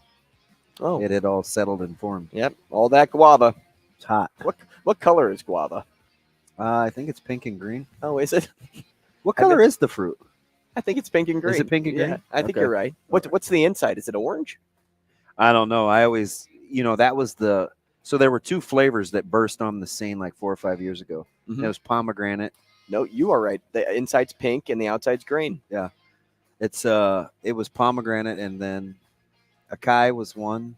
SCI. How do you Acai. acai? Mm-hmm. Acai. Yeah, I used to call it that too. And, the ladies in my family go, "It's acai." Andrew. And guava were like the new 3. Mm-hmm. Yeah, acai. Not in this beer, though. It's just guava and lemon. The Can Opener Tropical Ale. Refreshing and slightly tart. Perfect for a hot summer day. I see. Shane, when you're out mowing your apartment grass today, you should grab one of those. Is that how you make extra money, Shane? It's better than it's got to be better than the shandy. We're always going to take our guys, right? Oh, yeah. Absolutely. Mm-mm-mm. Shane, question number 1. I did reach out to Craig, not Greg. Craig over at Zipline to give us some of this to try. Craig Mack? Nope, Ryer. Yeah. Ryer. Well, I reached out to Joe in Lincoln. He says you guys have been talking heavily about the Northwestern situation and all the new information coming to light. Have you guys been following Bob Huggins? Oh, yeah. All the new information that came out yesterday. And the response was so quick from West Virginia's legal team. Hey. The 4-page response. Bro, they dropped the word meritless. Mm-hmm. What?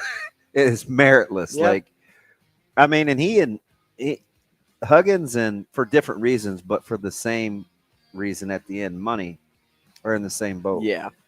Because Andy Staples reported that there's like $42 million left. Mm-hmm. That's a private university, but I'm sure they Northwestern, right? Yeah, they did their due diligence probably. With $42 million left on the deal, what happened at St. John's? You'd lawyer up. What happened at St. And John's? if Huggins has money on the table, how about my guy Huggins just saying, "Yeah, I'm coaching my team next year"? What? Yeah, no. Or this, like, Huggins might be. are they even letting you in the facility? Huggins, He wants that job back.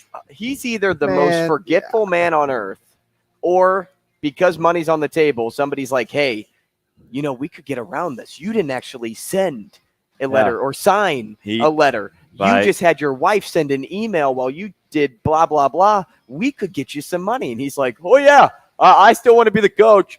I want to be the coach." That's like, you did wrong. Well, you did wrong with the school. Like, you were an icon, another icon at a university, right? And I'm not saying they were going to hang his name up in the rafters at any point, but they could have if he stayed on the straight and narrow and, I don't know. I think this year was one and West done. Virginia.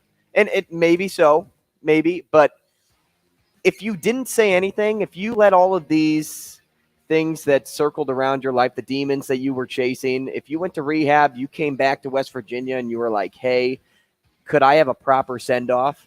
They probably would have said yes. Right?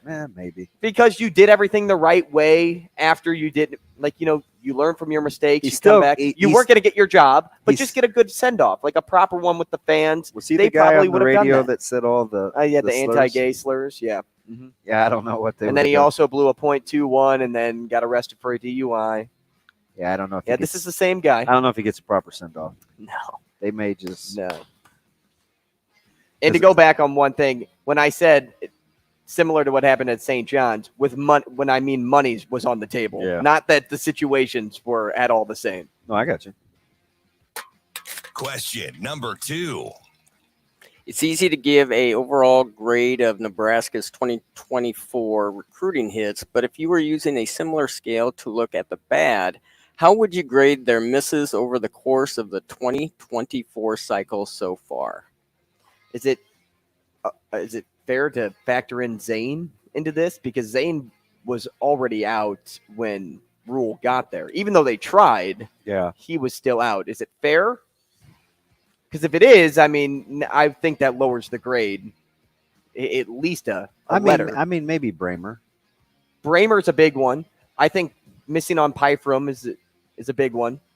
Yeah, I'm not as much on that. No, Bramer more. Yeah. More so for sure. Like but if just I, adding but if all I, of them but if together. I say miss, I don't know if Pyfrom is a miss.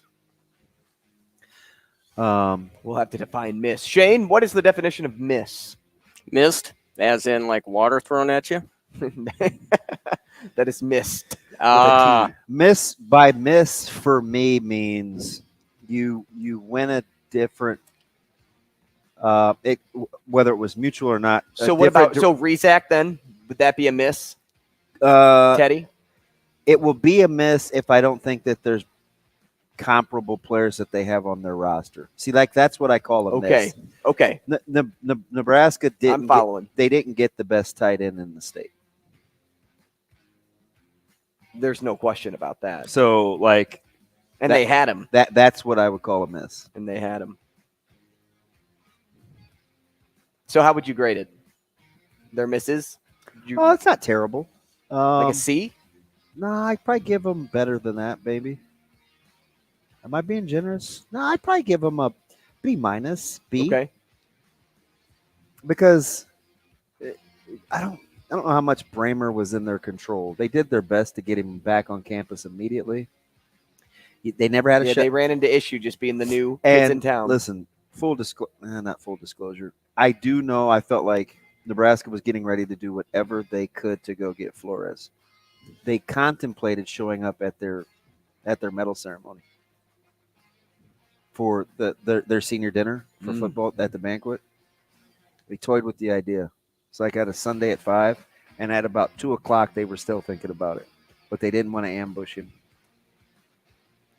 That's how much they. That's how much they. I mean, that would have been pretty. It would have been cool, but maybe he would have been uncomfortable. I feel the approach is pretty smart. You know, so they were like, "Nah, we'll back off." But they didn't go down. They didn't go quietly. Shane, let's do one more, and we'll go to break. Do the final 3 on the back end. Question number 3. Dan in Omaha. Nobody's a switch hitter, right? Right? I'm not a switch hitter. Are you a switch hitter? Could you switch hit when you played? Yeah. Oh yeah. Of course you could. Do you think you could hit a home run on the opposite side of the plate if you were playing in the Celebrity All-Star Game? Well, DB could if he was a switch hitter. If it was on, it depends. What's the dimensions? I mean, I could hit a ball. Let's just say it was 200 feet. I could hit a ball 200 feet left-handed. I could not. No way. Oh, for sure. I am so off balance when I swing on the wrong side. Yeah. I could backhand it in tennis though, so to some degree. But my swing, you're not a long swing. It's just you're essentially half swinging when you're playing tennis. I wouldn't say all the time, but I hit left-handed in softball a fair amount. I thought you were a lefty. Are you righty? I'm right-handed. Man, when I'm jacking around in here, I swing. I swing. So what's funny about that too is softball. Well, we have a game apparently tonight. I think we're in the playoffs, but now we don't know because our guy left a voicemail for the people yesterday, and they haven't called him back, and he's going to call him again today. So now you're to the point where people want to show up because they played the season. So it's like, do we want to? It depends on if they think they can win or not. Mm-hmm. That used to happen. Yeah, I will not be switch hitting tonight if we are playing. Yeah. No, I will hit from the right side because I can hardly hit a ball right-handed to the wall. Yeah,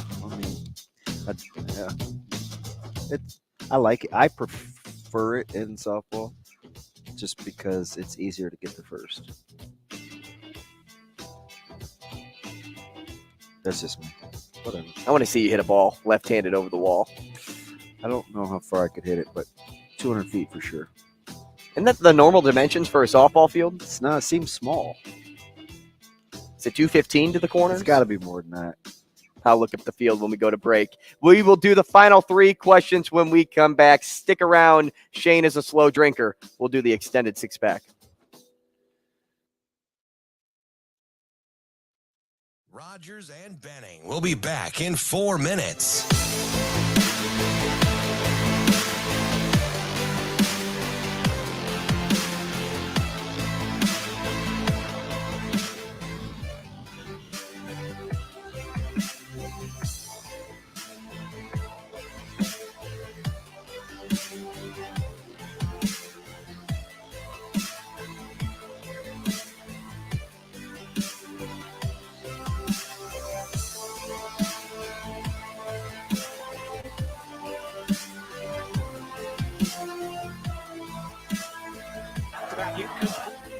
Back incompletion to set up third down.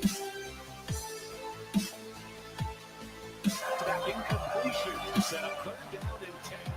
Motions in the backfield to help. A 12-yard run for Ott, followed by Rogers and Benning will be back in 3 minutes. Just what the doctor ordered.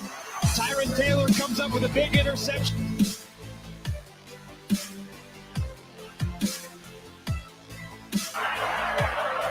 Just what the doctor ordered.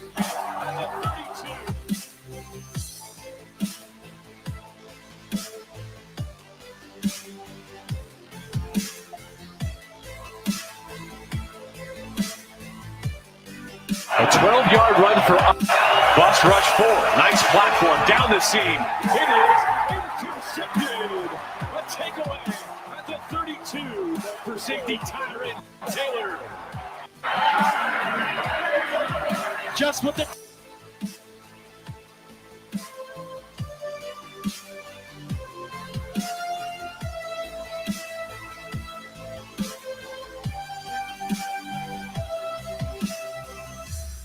Rogers and Benning will be back in 2 minutes.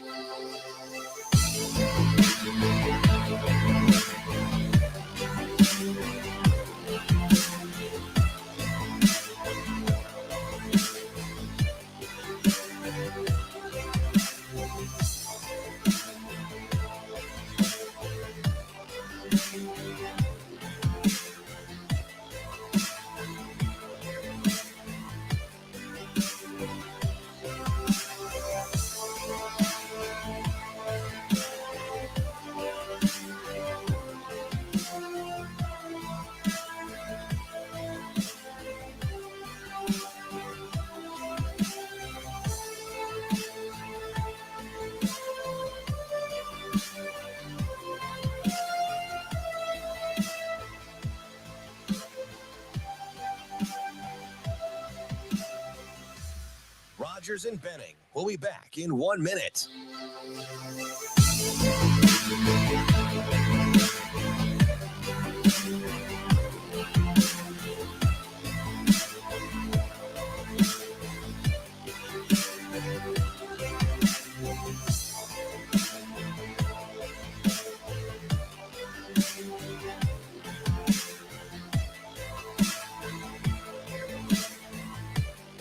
Rogers and Benning will be back in 30 seconds.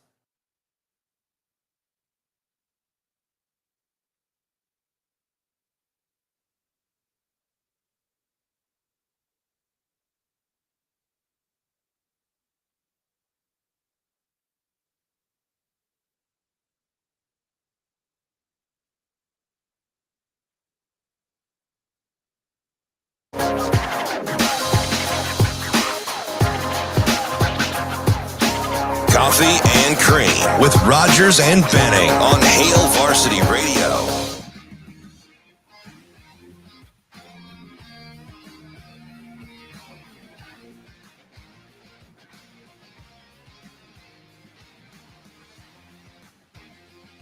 Let's get right to it. Shane, Sports Six-Pack time. We continue with you. Question number 4. All right, getting it here. Question number 4. I saw this prompt yesterday, and I'm curious because I think there's some interchangeable names on this list. After Smart and Saban, who would you guys say fill out the remaining top 5 in coaching?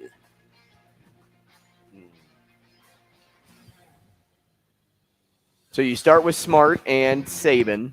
Correct. I think Dabo has to be up there because of the national titles that he's won.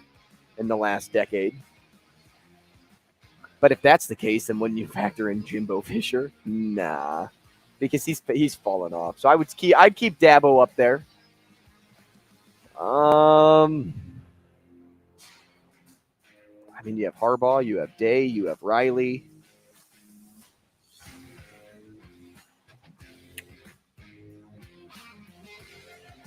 Is this to build a program? I think it's just rounding out the top 5 in football. But we could change the question. We have that power. I mean, Kelly's got to be somewhere, doesn't he? Chip? No, Brian. Got to be there somewhere. He's 2-time coach of the year. Yeah. Won at all 3 schools. Mm-hmm. That is true. I think Kelly's got to be there somewhere. So you throw Kelly up in the mix, but is he top 5 right now? Yeah, I think he is. I may take Kelly ahead of Sweeney, and Sweeney's fantastic. I mean, I wouldn't fight you over it. So I'll go.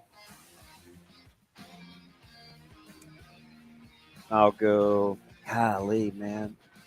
I'm doing smart on prowess alone because he's got to be doing something right. He just doesn't strike me as like this X's and O's program overseer maven. Like he may be good at, you know what I mean, without knowing those guys. Yeah. By the way, you've been following along with those reports about what's happening at Georgia inside the program, like the driving infractions. Yes. I thought you were going to mention a must be nice name to be so that talented. was close to Nebraska, and now he's must be nice to dropped be on the so list. talented to be able to overcome all that. It happens. Let's go Saban, Smart, Brian Kelly, Harbaugh. Boy, that fifth is tough. I would probably throw in Lincoln Riley in my mix, and that's because of his work developing quarterbacks to move on for the future, and in a similar way that you brought in Brian Kelly's name. Yeah. He's won at both programs in a short amount of time, but he's won. But I like the idea of Brian Kelly. I'd throw him in the top 5. I wouldn't have him above Dabo for me. I'd go Dabo. My 5th would either be Sweeney or maybe Kyle Winningham at Utah. Dabo, Kelly, Riley is how I would do it. Oh. Shano? Question number 5. What's funny though about that is I wouldn't have thought of Kelly unless you broke down and explained it. I've liked him for a lot. Like I just kind of have a. And maybe he's one of the. Listen, he's one of those guys that I didn't used to like. I just didn't like how he handled, the media and stuff. And he grew on you. Well, he's just really good. And I think at the end of the day, I think I'd rather win than like somebody. Do you know what I mean? Yeah. Like. He wins a ton. Yeah, well, you know what? Every player, every fan wants to win. Man, but where hasn't he won, though? Well, everywhere. LSU's going to be good again. All right, form the best wide receiver trio out of these 4 in the NFL. One's got to go. As my man Michigan Lance would say, get him out of here. Get him out of here. Justin Jefferson, Jalen Waddle, CeeDee Lamb, and is it Amon-Ra St. Brown? Amon-Ra St. Brown? Yeah, Amon-Ra St. Brown. For me, that's fairly easy. See, I think it's easy too. But I guarantee we're going to have we're not going to agree. It's going to, okay, so I would start with, you take Jefferson for sure. Correct. Amon-Ra is up there for me. Correct. Okay, so we're going to be on the same page then. Then CeeDee Lamb. Correct. Okay. I didn't know if you'd be, hey, let's get rid of Waddle's yeah, Waddle. Get him out of here. See you later, buddy. But you know what's surprising? I like Lamb more than I think most of my peers. I like him a lot too. CeeDee Lamb was he's a I think CeeDee Lamb, and he's a guy that can just absolutely explode on the outside. I think he's fantastic. And by forming that team, you can throw Amon-Ra in the slot and be perfect. I was in love with CeeDee Lamb coming out of the draft. I was like that. He's my wide receiver 1, and Yep. he was. I liked him more than Judy. That draft was loaded with wide receivers. And but trust me, because we do dynasty fantasy drafts, and I drafted both Judy and CD. Severe and I had some great discussions draft over RW1 that year. I'm all in on CD Lamb. And for me, it was his running after the catch. He's just a violent runner. Love those explosive guys. Yeah. He's Great first step. mean-spirited, like I like him. Not that I like Richard Heads, but he just seems to be a guy I want to play with. Can I get back to my guava? Yeah. Question Hot number guava. 6.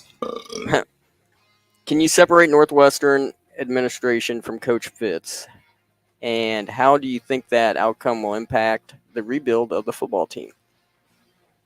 I just don't think you can separate them. I think they're all intertwined. Greg, Shield, whether you were too hands off, whether you didn't pay enough attention to the program, whether you botched whether the media monster of the world has botched this whole thing from a PR standpoint, I don't think you can separate the three. I don't think so either. I think the only person you can take out of that mix, though, is the president. Shield? Because he has to oversee more than just athletics. He has to do education, too. And so because of that, he's not directly linked to this, but the AD is. And so the AD has to be – they're one and the same. Him and Fitz, they are one in the same. Did you see how some of the former players are wanting alum to handle the student newspaper, to boycott? It's all too familiar. Oh yeah. Don't get mad. Like that's my recommendation. Don't get mad. Yeah, I don't want to be disingenuous. I think we were mad at our school newspaper too. You know what I mean? So I get it. See, my school newspaper was not writing stories about that. When I was in college, they wrote stories about protests down on Main Street, which was, a baseball's throw away from the campus. And that was during Michael Brown and things like that. But that was the extent of it. Do you see that dog just walking out there on the lawn just by himself? Oh, just chilling? Yeah, you see him up there? A German Shepherd? Were sports a big deal in your college? It was a German Shepherd? That was a German Shepherd. Were sports a big deal in your college? It's my dream dog. They were. Really? And you have all small dogs. But going back to my point. If I live by myself, I have a German Shepherd. Okay. And to go back to my point, I guess the college was more about like, hey, this event's happening on campus. Like that was the newspaper. It was, and no one picked it up. Yeah. Really, nobody did. So I don't, like I said, I mean, I get it. As a player, listen, that's your family. Nobody can talk bad about your family but you. Right? Somebody else does it, even though they may be telling the truth. It's not the same because you're not in the deal. So I think over time, those wounds will. I don't know. I've been there. I didn't get my coach fired, but it did expedite his retirement. Sure. By the way, it hurt him really, really bad. By the way, when it is, because I've seen it both ways down at Northwest Missouri State, when sports wasn't really a big deal, it was still covered, but it wasn't covered as thoroughly. When it is a bigger deal and when the team's better, there's more people that are covering it, and you're getting more people trying to get the story, so you're going to have more come out. It's just the nature of what it is. So when it is a big deal, like it is at Northwestern, this is going to come out, and they're a good school anyway when it comes to journalism. So yeah, and I just told you all the talented people that worked at the Daily Nebraska, and it was so explosive, and at that time we felt hurtful that one of the players, who shall remain nameless, when he was talking to our team, we called an all-team meeting. And it basically, whatever's going on, knock it off. Don't put yourself in this position, this position, this position. You better not be caught drinking outside at this place, this place, this place. If it happens, you'll be answering to us. And there was big big pool of guys. And he got pretty emotional, and he said, "We're killing our coach. He doesn't deserve this."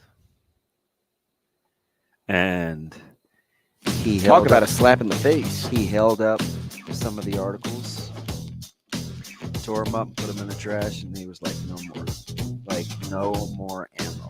Didn't say that they were being this can't give anybody anything to go on, because I mean we spent a year and a half kind of defending him, and it was, so I get it, right? Like right. I've seen, and it's a journalism school. They're going to do their and job. the more I thought about it, the more I thought these guys are professionals. They're doing their job. They're professionals. Like, they're not like my school, and I'm not knocking my school at all, but Northwestern, that's the cream of the crop. They're pros.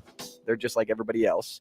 We'll take a break, and we will continue conversations about Northwestern with Louis Vicar next. Rogers and Benning will be back in 4 minutes.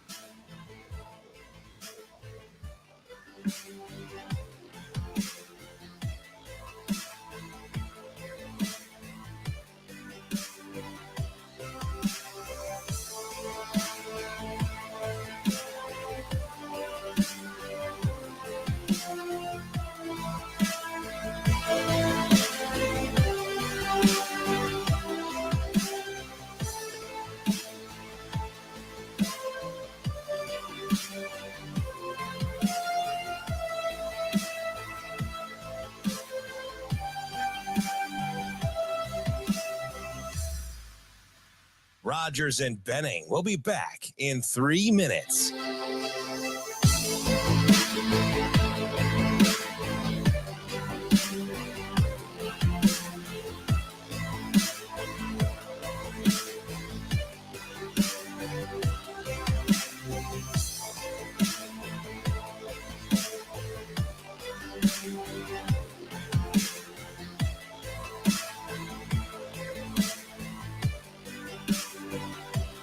The culture of the program, and even though it couldn't be proven in the investigation that Pat Fitzgerald knew, the ultimate responsibility of a coach.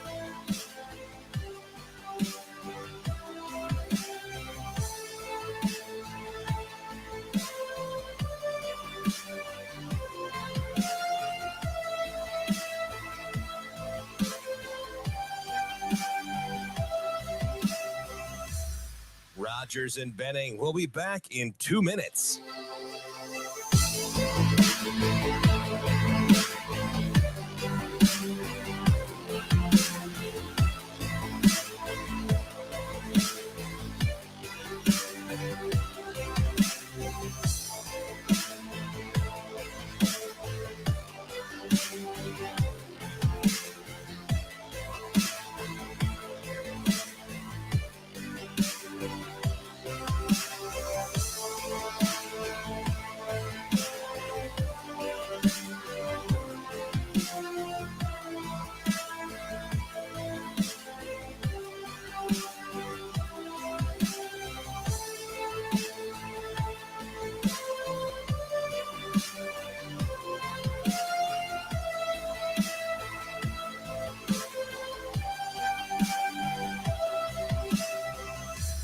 Rogers and Benning will be back in 1 minute.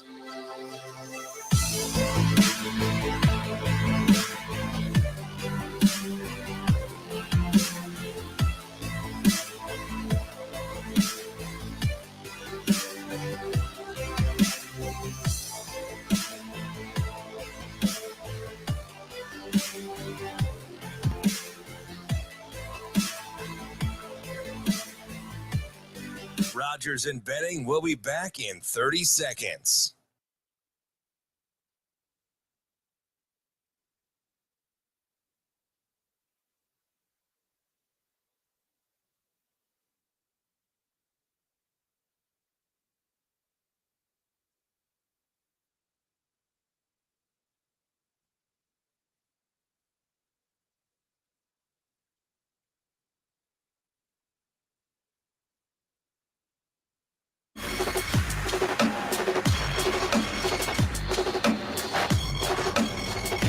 Coffee and Cream with Rogers and Benning on Hail Varsity Radio. The ultimate responsibility of a coach is to oversee the culture of the program. And even though it couldn't be proven in the investigation that Pat Fitzgerald knew about these hazing incidents, he has a responsibility to protect that culture, which, in the words of President Michael Schill, is partly broken now after what's happened here.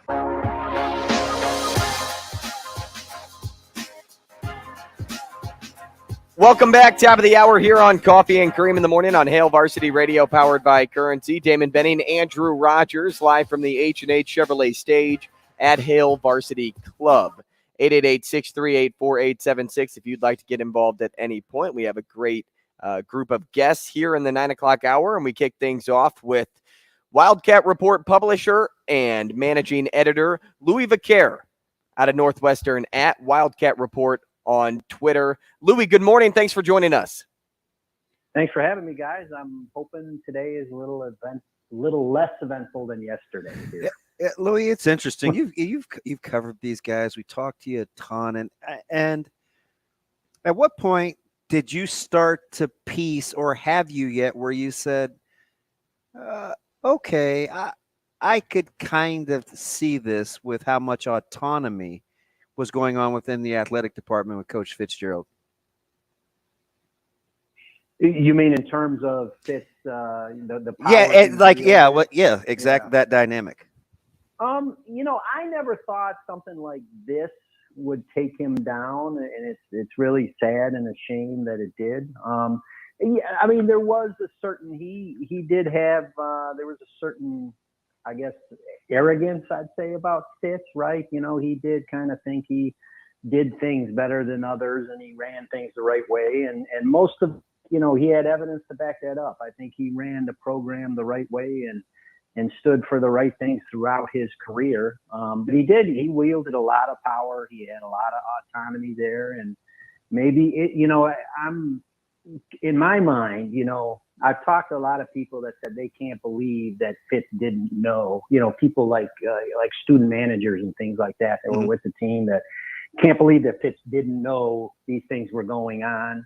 At the same time, did Fitz intentionally turn a blind eye to this? Did he know it, but didn't lead on? Did he kind of let the locker room, he said very rarely went into the locker room, that was the player's domain. So I don't know if it was purposeful or not, but it was definitely a blind spot there. And that, it ultimately cost them here. Were you surprised that in a matter of hours, and I say hours, I mean, it's like, 48, 72 hours, that the decision went from a 2-week suspension to what it is now? Oh, absolutely. Yeah.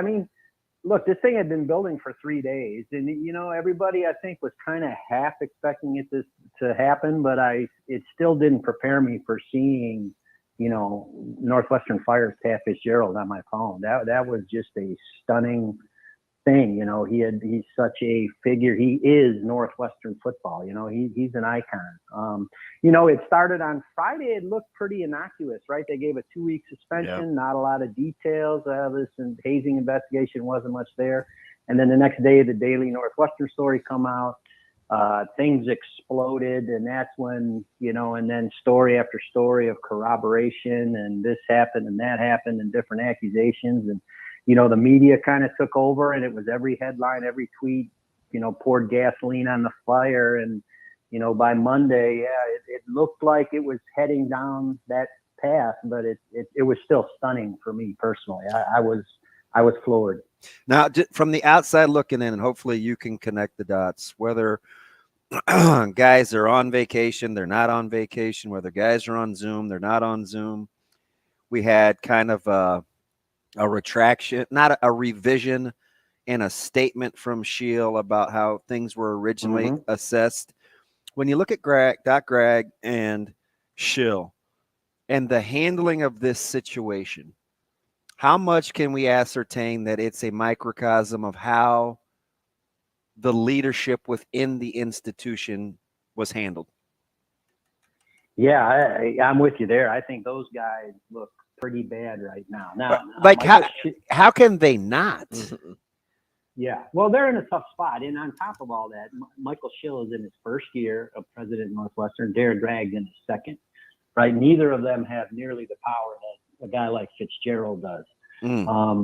So, yeah, Schill, I think, to me, that retraction. So he looks at the investigation results, gives him a 2-week suspension. And then the next day after this Daily Northwestern story gets out there and the firestorm starts, he goes back and revisits it and says, yeah, maybe he was too lenient and he didn't consider that what Fitz should have known instead of what he did know.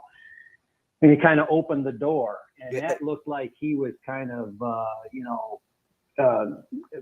just kind of kowtowing to the media out there, right? So this all thing happened. So they were trying to sweep it under the rug. And then all of a sudden this story comes out with all the details. And now they're in a bad spot, and he sort of opened the door to additional sanctions. And then on Monday, he fires them. So it went from all this information warrants a 2-week suspension to now he's fired. I think he's got to explain what that thinking was and how it went from, 2 weeks to termination. And now Pat Fitzgerald hired an attorney, and they're going to find out why it went from 2 weeks to termination. And speaking of that separation with administration, because we just kind of got off this topic of, president, AD, coach, and more leaning toward the athletic administration here away from the coaching. I don't think you can separate the two, but I think I'm fueled by that more with seeing what's going on with baseball over at Northwestern as well. Do you kind of see the same?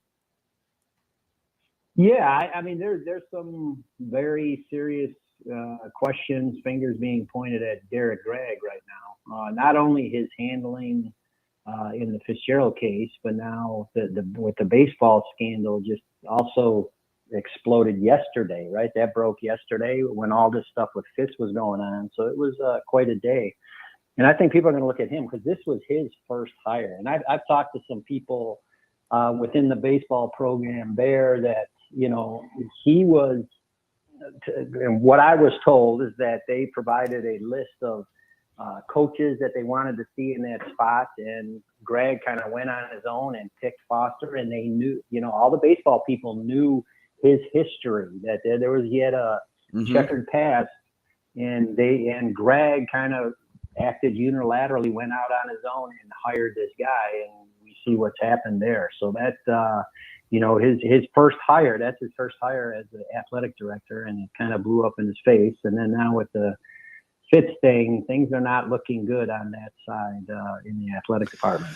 Lee, let me ask you something. Maybe we're not privy just yet, but how is it? So where's the disconnect with an independent 6-month investigation versus, the 2-week paid leave versus the Daily Northwestern, where the report apparently over 6 months was either nowhere near as thorough, it was skipped over. Like, what happened between 11 eyewitness accounts corroborating a situation for the school newspaper versus 11 eyewitness accounts in the report? Was it alluding to some and then it was followed up on, or was it missed originally? We can't say that for sure because we haven't seen the report. We saw the executive summary, and that's what I was calling for, yesterday, before the Fitz firing, is that right. The administration needs to get the report out there, right? Redact names and protect identities and things like that, but get it out there. So because right now the media controlled the narrative and it was getting away from them, and they needed to come clean on what they knew. And what that, I think maybe there was some damaging thing, but my point is it's going to come out anyway. And, the Daily had all this information. All that information we assume was in that 6-month investigation. To me, if the Daily Northwestern got it, this is Maggie Hickey was like the former inspector general of the state of Illinois, and she had a law firm, and they interviewed 50 people. She had to get that too. So if this was all in the report, how did Michael Schill and Derek Ragg and the rest, whoever was involved in the administration process, how did they look at that and say, yeah, 2 weeks? It feels shady. And then when it comes out the next day, well, we need to revisit it. That's pretty shady right there. So it's interesting because the school, a school that's so widely known for its journalistic prowess and what it produces, the student newspaper appears to have done their due diligence. For right now, until somebody tells me different, I'm like you. I think that some of that at least had to be in the report. What is it with deductive reasoning? Why or how do you think it was missed between Schill and Gregg? Or do you think it was a purposeful miss? Yeah. Well, this is what, Louis, full disclosure. This is why it's not benefit of the doubt, but maybe why I think it's not that cut and dry. It would be pretty hubris, or it's dereliction of duty. So it's one of the two, that a guy reads something, comes out with a ruling, and then has to eat it a day later. Like, I don't think by choice somebody would do that if it's a cover up. That would be pretty, but to protect the most that wouldn't be very smart, because he's going to have to eat it a day later. We just heard Louis say, listen, it's eventually going to come out. Mm-hmm. So you made a conscious effort to have to embarrass yourself for the sake of the university, or did we miss it? This is all my opinion, right? So we don't know for sure what was in that report. We don't know for sure what Schill based his decision on. But to me, I look at the whole thing, and like I said, I think that the investigation must have turned it up if the Daily Northwestern did. He had that information. They talked to the same guy. It was the same whistleblower. He started the whole. And I'm sure he said, talk to these 11 guys or talk to this guy. Like, they know too. They saw it. Oh, sure. Yeah. And so to me, I thought it was an effort, and this is my opinion, to sweep it under the rug. It's Friday. Let's give Fitz his 2-week suspension, and this story will never come out. And what happened was the whistleblower got ticked off at that punishment, and the Daily got in contact with him, and he told his story, and then the allegations came out, and it blew up in their face. I don't think they thought that story was going to come out. That was awful fast. It was really fast. It was the next day. And that was because the whistleblower, he was ticked off. I mean, this guy had an axe to grind. There's no question about it. And the point I always make is that doesn't make anything he said false. Right? Correct. No matter what he's trying to do, maybe he is trying to bring Fitz down. That's his sole purpose. But that doesn't mean what he said wasn't true. And other players corroborated it, So, yeah, he came out. He wanted more punishment, and he got the story out there, and that's what happened. And the next day, Schill has to eat his words and say he's reconsidering. And then the day after that, or 2 days after that, yesterday, he fires Fitz, and now he's got Fitz is saying they had a mutual agreement to this 2-week suspension, and Schill acted unilaterally and terminated him.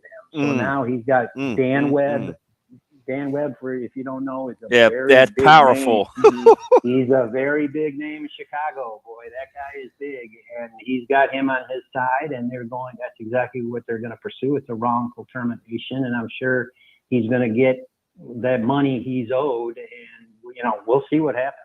Louis, I got a couple of questions about player support here, but I'll start with this because we're still talking about that extensive report of 6 months of due diligence of figuring something out based off of an anonymous report. Do you think withholding that from the media, because you said it's going to come out eventually, but right now, do you think withholding that from the media is to protect the anonymous report from those that are showing a ton of support for Pat Fitzgerald, like former players, so that they don't ultimately clash? Well, I think they can redact names, though, can't you? Yeah, I mean, they can. That was my thing yesterday. I spent 20 minutes on a tirade. I'm with you, and it's not victim blaming. Just redact the names and get out in front of it. Yes, I agree. And I tell you, the sad thing is the name is out there. The whistleblower I've seen lots of tweets with his name out there, and that's a shame. All the people around Fitz, all his supporters, well, they're mad, and they say this guy had an axe to grind. And, it's wiping out 17 years of a great track record with Fitz. So it's ugly. It's a mess right now. When you're kind of looking at this deal, did you feel like you knew more or less about the situation than what was happening with Coach Ferentz at Iowa? Because it seems like that one had a lot more names attached. It was, there were some immediate dismissals. Coach Ferentz is okay, and I'm not comparing whether one guy should lose his job, one job doesn't. I'm saying it seems like we knew more concrete evidence at Iowa than we do at Northwestern, and Northwestern took all of 72 hours. Yeah, I would agree with that. Okay, because I just things are anonymous. You're right. It just seems like with the names that Iowa put to it, it should have given it more oomph than an anonymous source that's corroborated now by 11 people. Some have come forward. I just wonder what the difference in handling the optics was, because it seemed much worse for one school than it did the other, although they're both bad. Do you know what I mean? Yeah, at least handling the information real time. Yes, I agree with you. And, so I could see Fitzgerald, I could see him surviving in some scenarios. I was kind of torn on which way it was going to go. I didn't know that they were going to fire him. I thought they'd give him maybe a number of games in the fall, a season. I didn't know where it was going to hang, but I just knew that, and the longer it went, the worse it got. That's why the administration, I thought, really dropped the ball here. They Absolutely. looked bad the way they handled the whole thing. It was a disaster. So when you look at it right now, as fresh as it is, do you think it was the race issues and some of those stories that were told by old coach players from your former offensive line coach, et cetera, that was the straw that broke the camel's back, or was this coming anyway? Well, that to me was like, it was almost like piling on, right? So this was a hazing investigation, and they're investigating these allegations about, it was kind of disgusting and sexualized behavior in the locker room, which was, offensive enough. And now you add race to it, but that was kind of really outside the scope of the investigation. Okay. But it is that's a accelerant, right? Anytime race gets injected into anything like this, any kind of investigation, it certainly draws eyeballs, and it makes matters worse if you're Northwestern. So yeah, I'm sure it played a factor. I don't think really though, because this was more about hazing. I think that's what they were trying to get to the bottom of. But adding that racial element certainly didn't help. That's for sure. I could just see the whistleblower being like, "Oh, now because we've added race, you guys are listening." You know what I mean? Like you don't really want it to be in vain. You don't want it to be a hit the man while he's down type of situation. You know what I mean? Right. So I just was curious how you kind of saw the order of operations there. Yeah, and that's all right. So that's why I thought the administration needed to get out in front of this. Exactly. If you let the media control the narrative, things like that's going to happen, because people are going to come out and all of a sudden now race is in the mix. It wasn't even supposed to be part of this investigation, but now people are going to pile on, and the media is going to follow that story too. And so all these other things, anything that happened during Fitzgerald's 17 years as coach, those stories are going to come out. So Louis, I don't know if news like this could come out at a worse time either, because, well, for one, the on-field results haven't been there. And then, the Big Ten is expanding. You're adding more teams. You're disbanding conferences. So now it's going to be even harder for Northwestern to make a name for themselves. You have all this player support, and this was the follow-up player support question I wanted to get to. You have all this support for Coach Fitzgerald, which I can only in turn, it leads me to believe that there are going to be players that leave too, and I wonder what the roster is going to look like next year. Then I wonder who the next coach is going to be, how he's going to recruit. How can you get Northwestern back to the standard that they want to be at when they were first in the Big Ten West? With all of this stuff going on, am I thinking just way too far in advance, or are these safe thoughts to have at this point? No, I think those are all valid concerns for sure. Northwestern, You're right. You know, it's kind of funny if you look at it from the outside. There's this fan base is in absolute uproar about losing a coach that just went 1-11. Right? It's ironic, right? Where else but Northwestern? But yeah, there is going to be. It's going to get a lot tougher for Northwestern, right? The West is gone, and that's really why they got the 2 Big Ten title games and won 2 West titles. Is because the West Division was the little brother to the East. So that's gone. Now, NIL, Northwestern was the last school to form a collective. They're slow about these things. You got transfer rules. Academically, it's very tough for anything other than a grad transfer to get into school at Northwestern. You got USC and UCLA coming online is going to make the competition harder. It's really going to be hard for Northwestern to ever get back to a Big Ten title game or anything like that. And then in terms of like the present here, they announced that David Braun, who's in his first year as defensive coordinator, is going to be the liaison. He's kind of the point of contact, the day-to-day kind of manager of this thing, not an interim coach, but he's going to be the guy for right now. He's in his first year of the Power Five, and then you've got this specter of, well, can you hire, Matt McPherson, who's been with Fitz since he started and was actually on Randy Walker's staff before that. So he's the associate head coach, but can you hire a guy that's been part of this program that had this hazing problem? Going outside, you can't really do that. It's going to have to be an interim coach for a while. It's a tough sell right now. This is going to be a tough job. And add on top of that, you're filling the shoes of the all-time winningest coach and an icon and one of the greatest players in Northwestern history as well. It's not going to be an easy job for whoever takes it. Louis, let me get you out of here on this. Did you get the sense real time that there was any resentment building, regardless of the private versus public funds for the new facility and all this money that it's poured into the athletic department at such a highly esteemed academic university? Were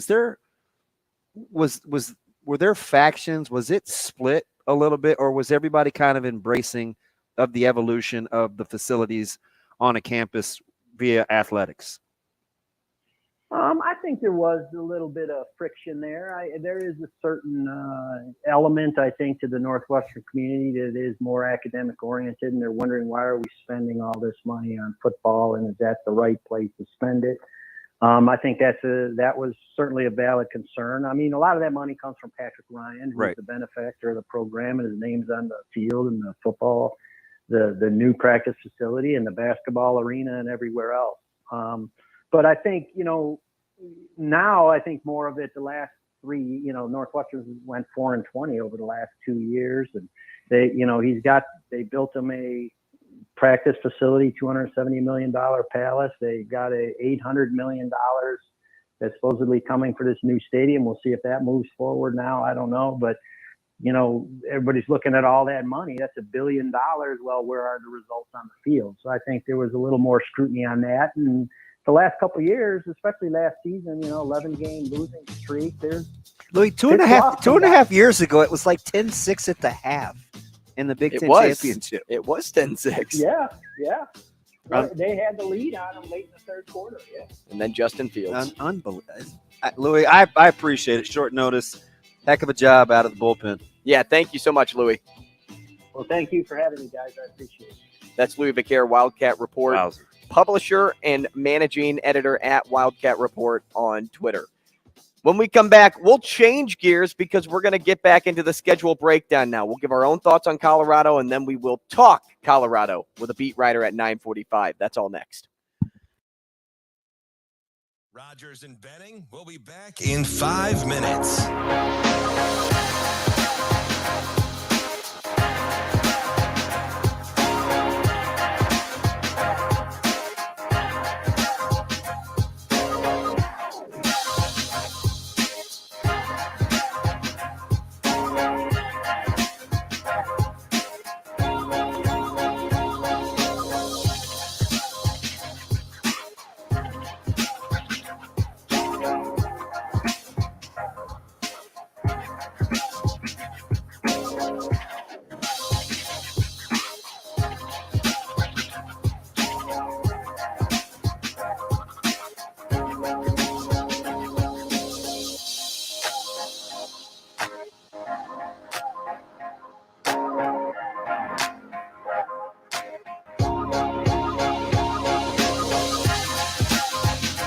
Rogers and Benning will be back in 4 minutes.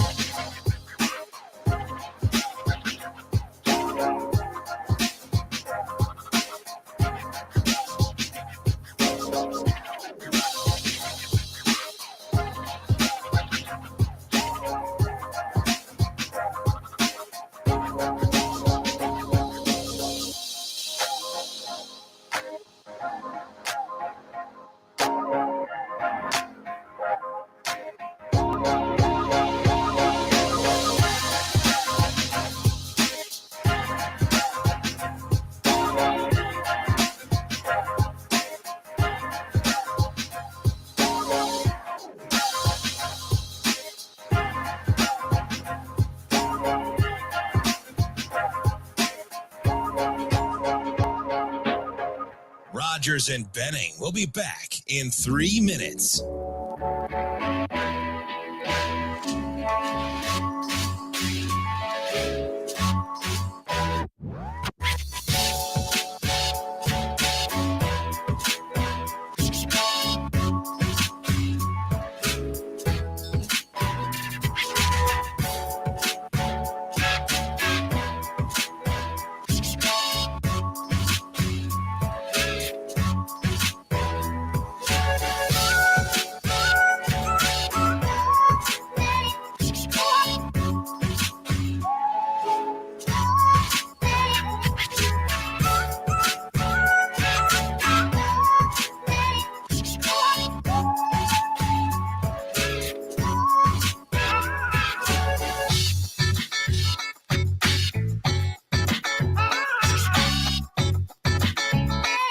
Rogers and Benning will be back in 2 minutes. And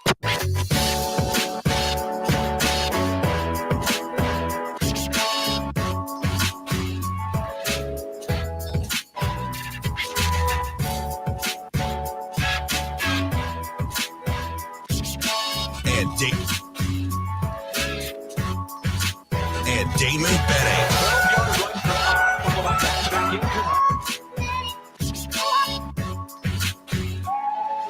Damon Benning. 12-yard run for Ott, followed by back-to-back incompletions to set up 3rd down and 10. On motions in the backfield to help protect Plummer. Bus rush forward. Nice platform down the seam.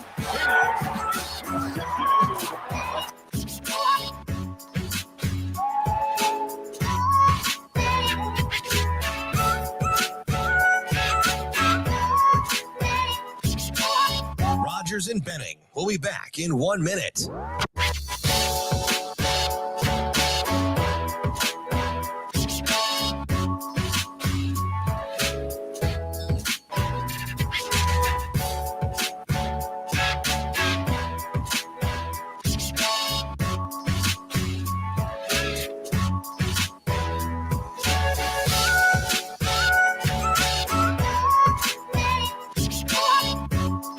Rogers and Benning will be back in 30 seconds.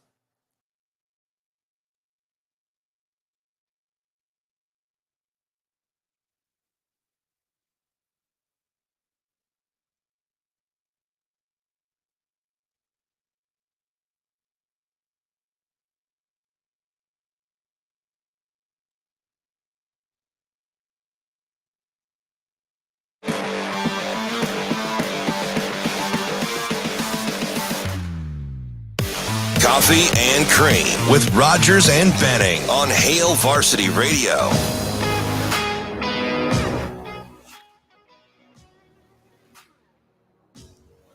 Welcome back. It is Coffee and Cream. You're live. Live. You're looking live, Ruru. I'm looking live at you. H&H Chevrolet Studio. It's cool to see the boss kind of stroll in. Yeah, he looks like a hockey player. Dollar bill holding it down, looking sharp. And his hair. I haven't seen him in so long. His hair grew. His expedition is so sweet. You like that? Oh, it's all blacked out. That thing is sick. Now, people like him that on the outside it looks a certain way will be careful to tell you. I remember Nada used to always tell me. On the inside that matters. Yep. Nada would always, Jay would always say, people think they want to be me, but you got to take all of what comes with being me. So I don't think I want all that comes with being Bill. I do like his vehicle. How about that? Yeah. And if he needed to have it repaired, I bet he'd go to Dingman's. Got four great locations. Nice. That's my favorite. I've been there a couple times. You can touch all the corners, Southwest, Northwest, Midtown. Dingman's has got you covered. Family owned and operated. It's such good customer service. And they give back to the community, which, as you know, if you know me, that's my fave. So visit Dingman's Collision. Well, Shane wrecked the thing. Is there a jingle for Dingman's? Google or visit Google jingle. Google it. Dingmans.com. And if you are looking to spend your evening at some point, ding, at a sporting event, because in the summer you're like, oh man, what is there to do? I'm at the pool all day. I need a sports fix. It's the All-Star break. What am I going to do? Well, how about you head over to Warner Park and check out the Omaha Storm Chasers. They have tons of games on deck, tons of home games on deck, I should say. The first weekend series against Indianapolis, which I think we ultimately decided is the Reds, right? We got that right, right? And then St. Paul for a full week starting on the 18th, going through the 23rd. Plenty of games to come. No games right now on the schedule just yet, but get your tickets for Friday's home game, Christmas in July against Indianapolis. As we look toward other games on the schedule, we are dipping our toes into August. Now we're heading into September. The first game in September, DB, against Colorado, the Buffs. And as I prefaced earlier, what I would call one of the more intriguing matchups on the schedule.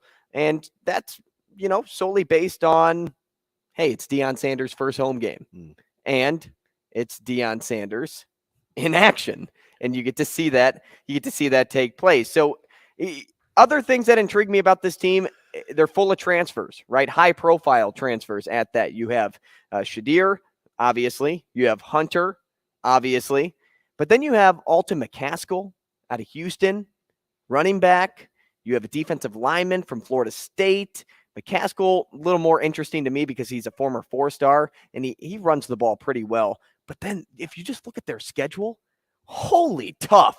You start with TCU, a team that was in the title game last year. You have Oregon and USC in the first 5 games too. Well, I'll tell you what. Hopefully that Pac-12 deal, Big 12, whatever they're doing, comes to fruition because they're going to have to pay some bills. But I'm not always a huge fan of the media displays, but I do think at the core who he is a winner. So maybe he'll give himself time. Maybe he'll have patience with himself.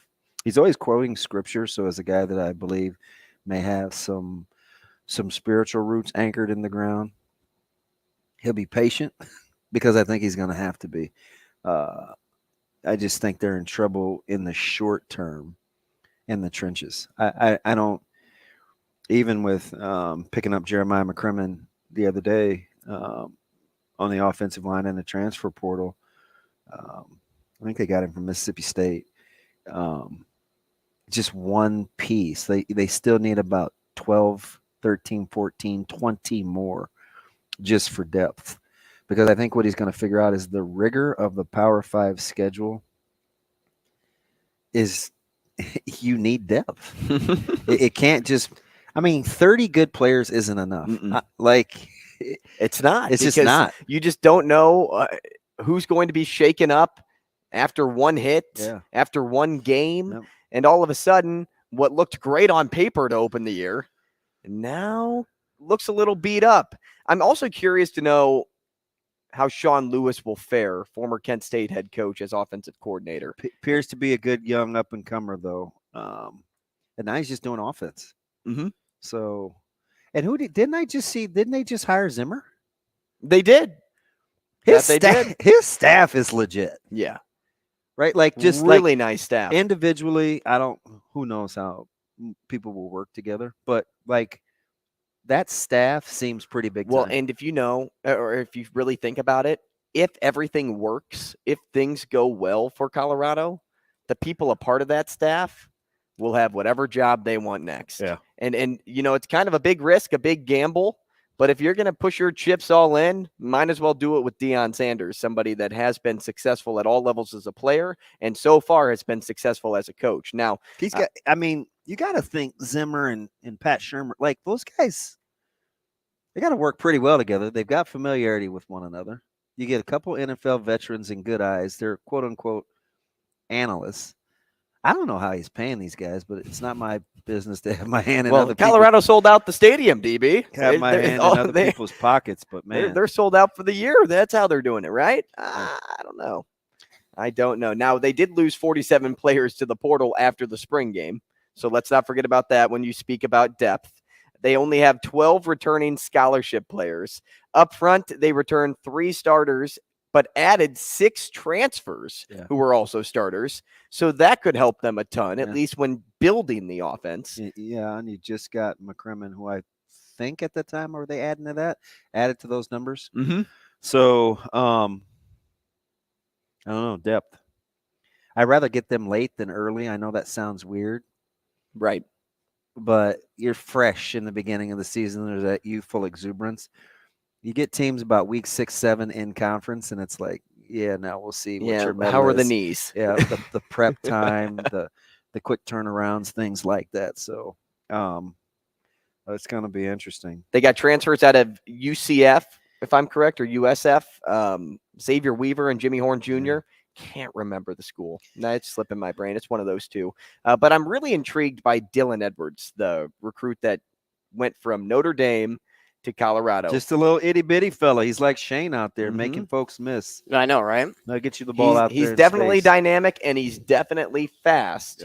But he needs to put on, some muscle, a little bit extra size in order to run with the best of them out there. Defensively, the Buffaloes ranked last.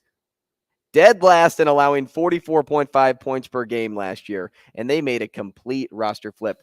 If I'm correct, I think they only have 1 returning starter on defense. I think that is correct. Ranking dead last, that'll get you about 1 win a year. 1? Yeah. So Pat Fitz? It was Nebraska. And he did get 1 win. Let's just hope if that 1 win was cut. I saw, listen, if Nebraska can't get past Colorado this year. Are they going to be better this year? Colorado? Yeah. Better than 1-11? I would think so. I would say that their floor would be 2-10, and their ceiling would be 5 wins. Could Deion get 5 in year 1? I think he could. It'd be scary. Does Nebraska swing But game? it just depends on how they hold up throughout the season. Not be. Is Colorado a double-digit dog to Nebraska? Like, do we? It better not be. I'm just asking, would it be for them? Because they open with TCU, and I know TCU is without Max this year and some explosiveness on offense, but I think TCU. They are double digit. Well, not double digit, 8.5. That's it. 8.5. Oh, that makes me nervous. So wait a minute. Minnesota is roughly favored by about the same amount that Nebraska is over Colorado. That is correct. Yeah. What does Vegas know that we don't? Maybe they don't know. Oh, my God. No, Vegas normally knows. Listen, they don't lose a lot. That kind of scares me a little. Yeah. 8.5. Muffins. And what's Minnesota now? 7.5? 7.5. Yeah. How is that possible? Maybe because it's just Rule's first game, the team's first game. Okay, but listen, though. The disparity between Minnesota and Nebraska is the same as it is between Nebraska and Colorado? Okay, so Minnesota has, experienced coach, experienced returners coming back. Some. Right. And then, so that's why they get the edge. And then with Nebraska, you would say that Nebraska is more of a Minnesota. So Minnesota to Nebraska are you saying, is. Yeah, I know what you're saying, because you're saying it's Nebraska, Colorado. Yeah. Are they Minnesota to Nebraska? Are they playing on the history? I know what you're saying. That doesn't make a whole lot of sense. Doesn't sound right when I say it. Doesn't sound right, no. Man, I might be missing something. Are they playing on the history? Yeah, I hope not. I doubt it. You wouldn't think. Right. See what he says. Well, I'll tell you what.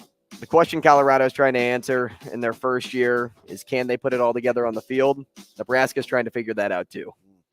We'll talk with Colorado beat writer Brian Howell up next. Rogers and Benning will be back in 4 minutes.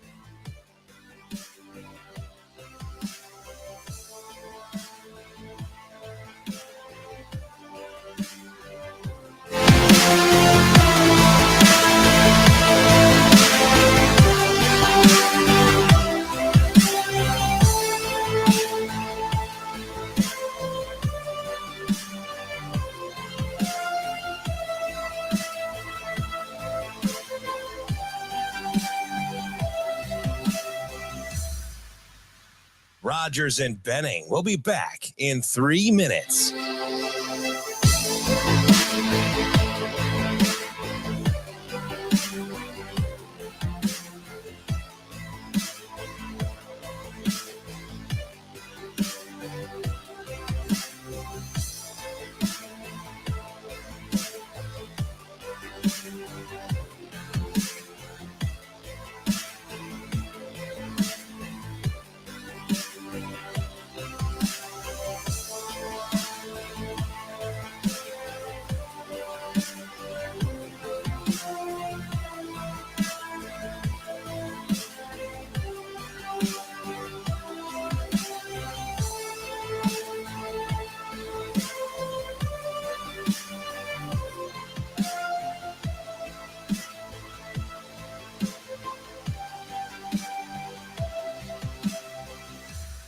Rogers and Benning will be back in 2 minutes.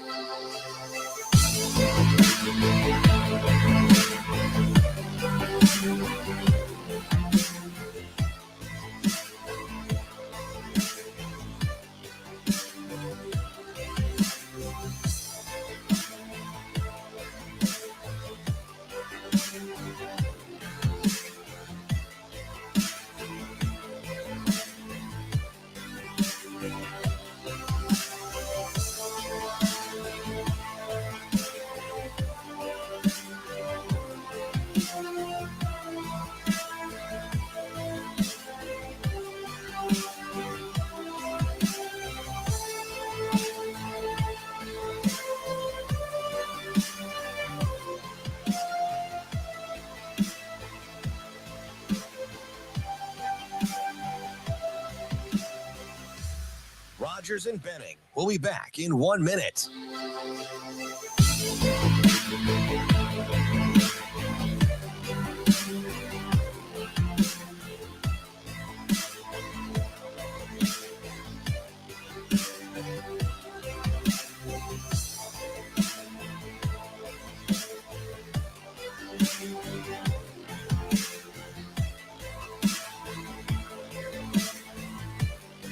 Rogers and Benning will be back in 30 seconds.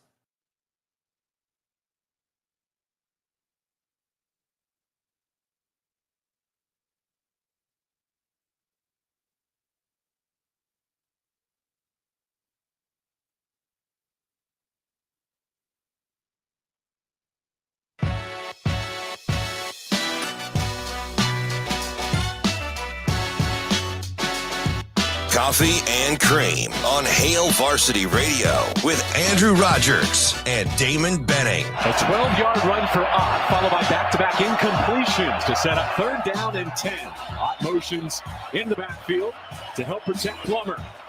Bus rush forward. Nice platform down the seam. It is intercepted. A takeaway at the 32 for safety Tyron Taylor.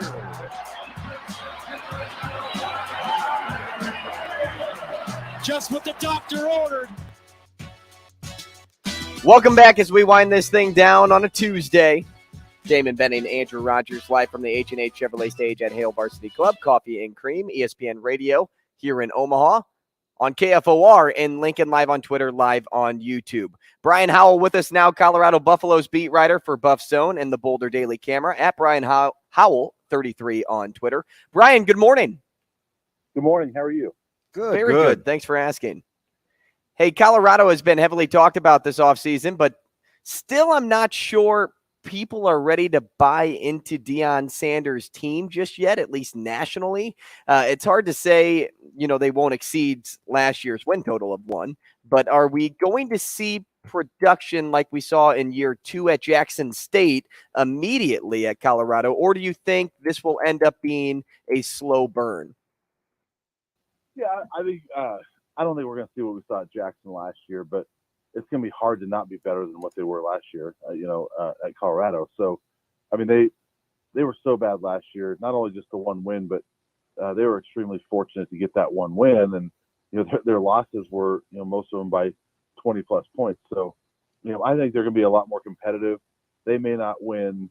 I don't know if they'll win enough games to get to a bowl, but I think they very well could. I think they'll be, a lot of it depends on the quarterback play, but I think they're going to be a borderline bowl team, in my opinion, somewhere between 4 and maybe 7 wins.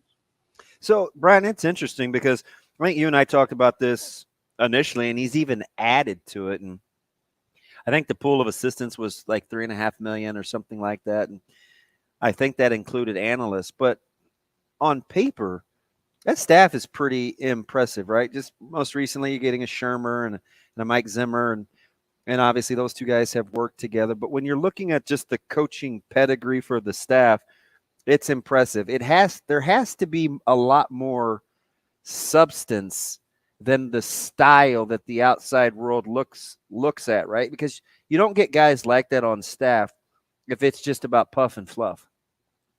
Yeah, no question. And actually the salary pool is a little over $4.5 million this year.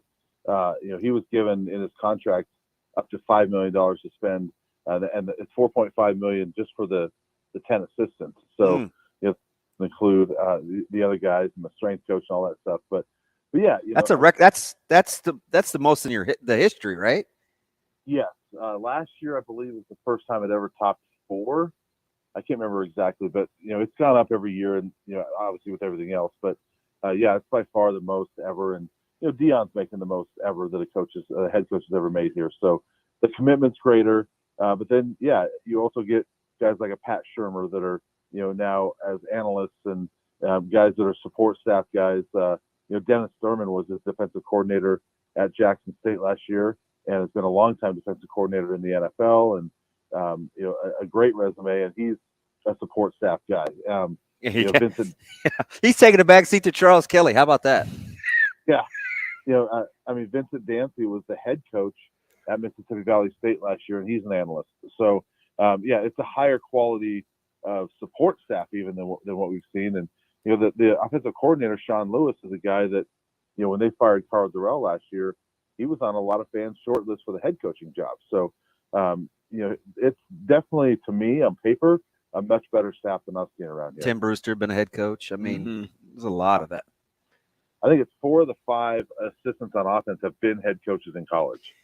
So for all the brash and the bravado we see, there has to be a certain amount of humility for young head coaches, at least in their tenure, to hire other established head coaches for those things to coexist, right?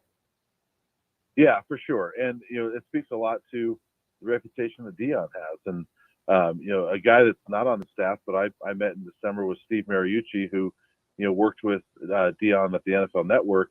And he was just raving about the knowledge and respect that Deion has, the knowledge of the game and the respect that he has in the football community for his knowledge and his ability to put a team together. And so I think the staff speaks a lot to how people think of him. Brian, a name that intrigues me on this roster, and I think he does a lot of people, is Travis Hunter and his ability to kind of play two-way, both offense and defense. But how sustainable is that actually for somebody to pull that off in college football this day and age? Or is he going to just rest at corner or rest at receiver? Yeah, I don't know how sustainable it is, but they keep saying he's going to play all the time. And, Deion had a quote in the in the spring where he said something like, I'm paraphrasing, but something like, when Travis is not on the field, he's annoying. And so they just want to send him out on the field just to give up everything. Wants to play. And that's, I was watching an old video of Deion the other day, and he was kind of the same way. When he wasn't on the field, he was kind of annoying, and they said, just go play some offense. And, Travis Hunter is that way. I mean, watching him in practice, he's the best pure wide receiver I've seen at CU in at least 10 years. Laviska Shenault was a better athlete, the best athlete I've seen, but pure receiver, Travis Hunter is it. And he's also probably the best corner they've had in a very long time. So, when you're that good on both sides, you got to play both ways. Let me ask you something. Brian, do you think the players care, understand, the magnitude of kind of the jealousy isn't the word, but there's definitely some targets and some bullseyes that they haven't even really earned. It's just that I think there's this outside thing that, man, people just don't want it to work there because of what it is. Do you get the sense that this team cares? Have they had enough time to gel and be cohesive enough to kind of insulate or thinsulate themselves from that? Yeah, I'm not sure if they understand the magnitude of it. I think that the way, and I'm not criticizing him at all, but I think the way Deion goes about his business has put that target on Colorado. Yeah. Beat Deion Sanders, right? Yeah. And I think it's much needed for this program that they've needed somebody to come in and have some bravado. I'm not sure if the players understand that magnitude, but I will say they absolutely are adopting his confidence, and they've got this chip on their shoulder of like, hey, fine, tell us that we're not going to be very good. We're going to show you. And so I think they're excited for that, to prove people wrong, and we'll see if they're good enough to do that. Are fans embracing that too, making Colorado the so-called villain of college football? Oh, absolutely. This team has been so irrelevant for so long, and as bad as the last year, really the last 2 years have been, sort of rock bottom. It's sort of like, I don't know, it's a total 180 from what they've had, and so they're totally embracing it. Like, please, thank you. Bring us some confidence and bravado. Put a target on our back.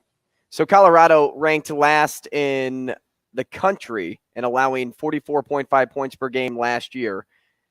They only return one starter defensively, which, you could look at is a good thing.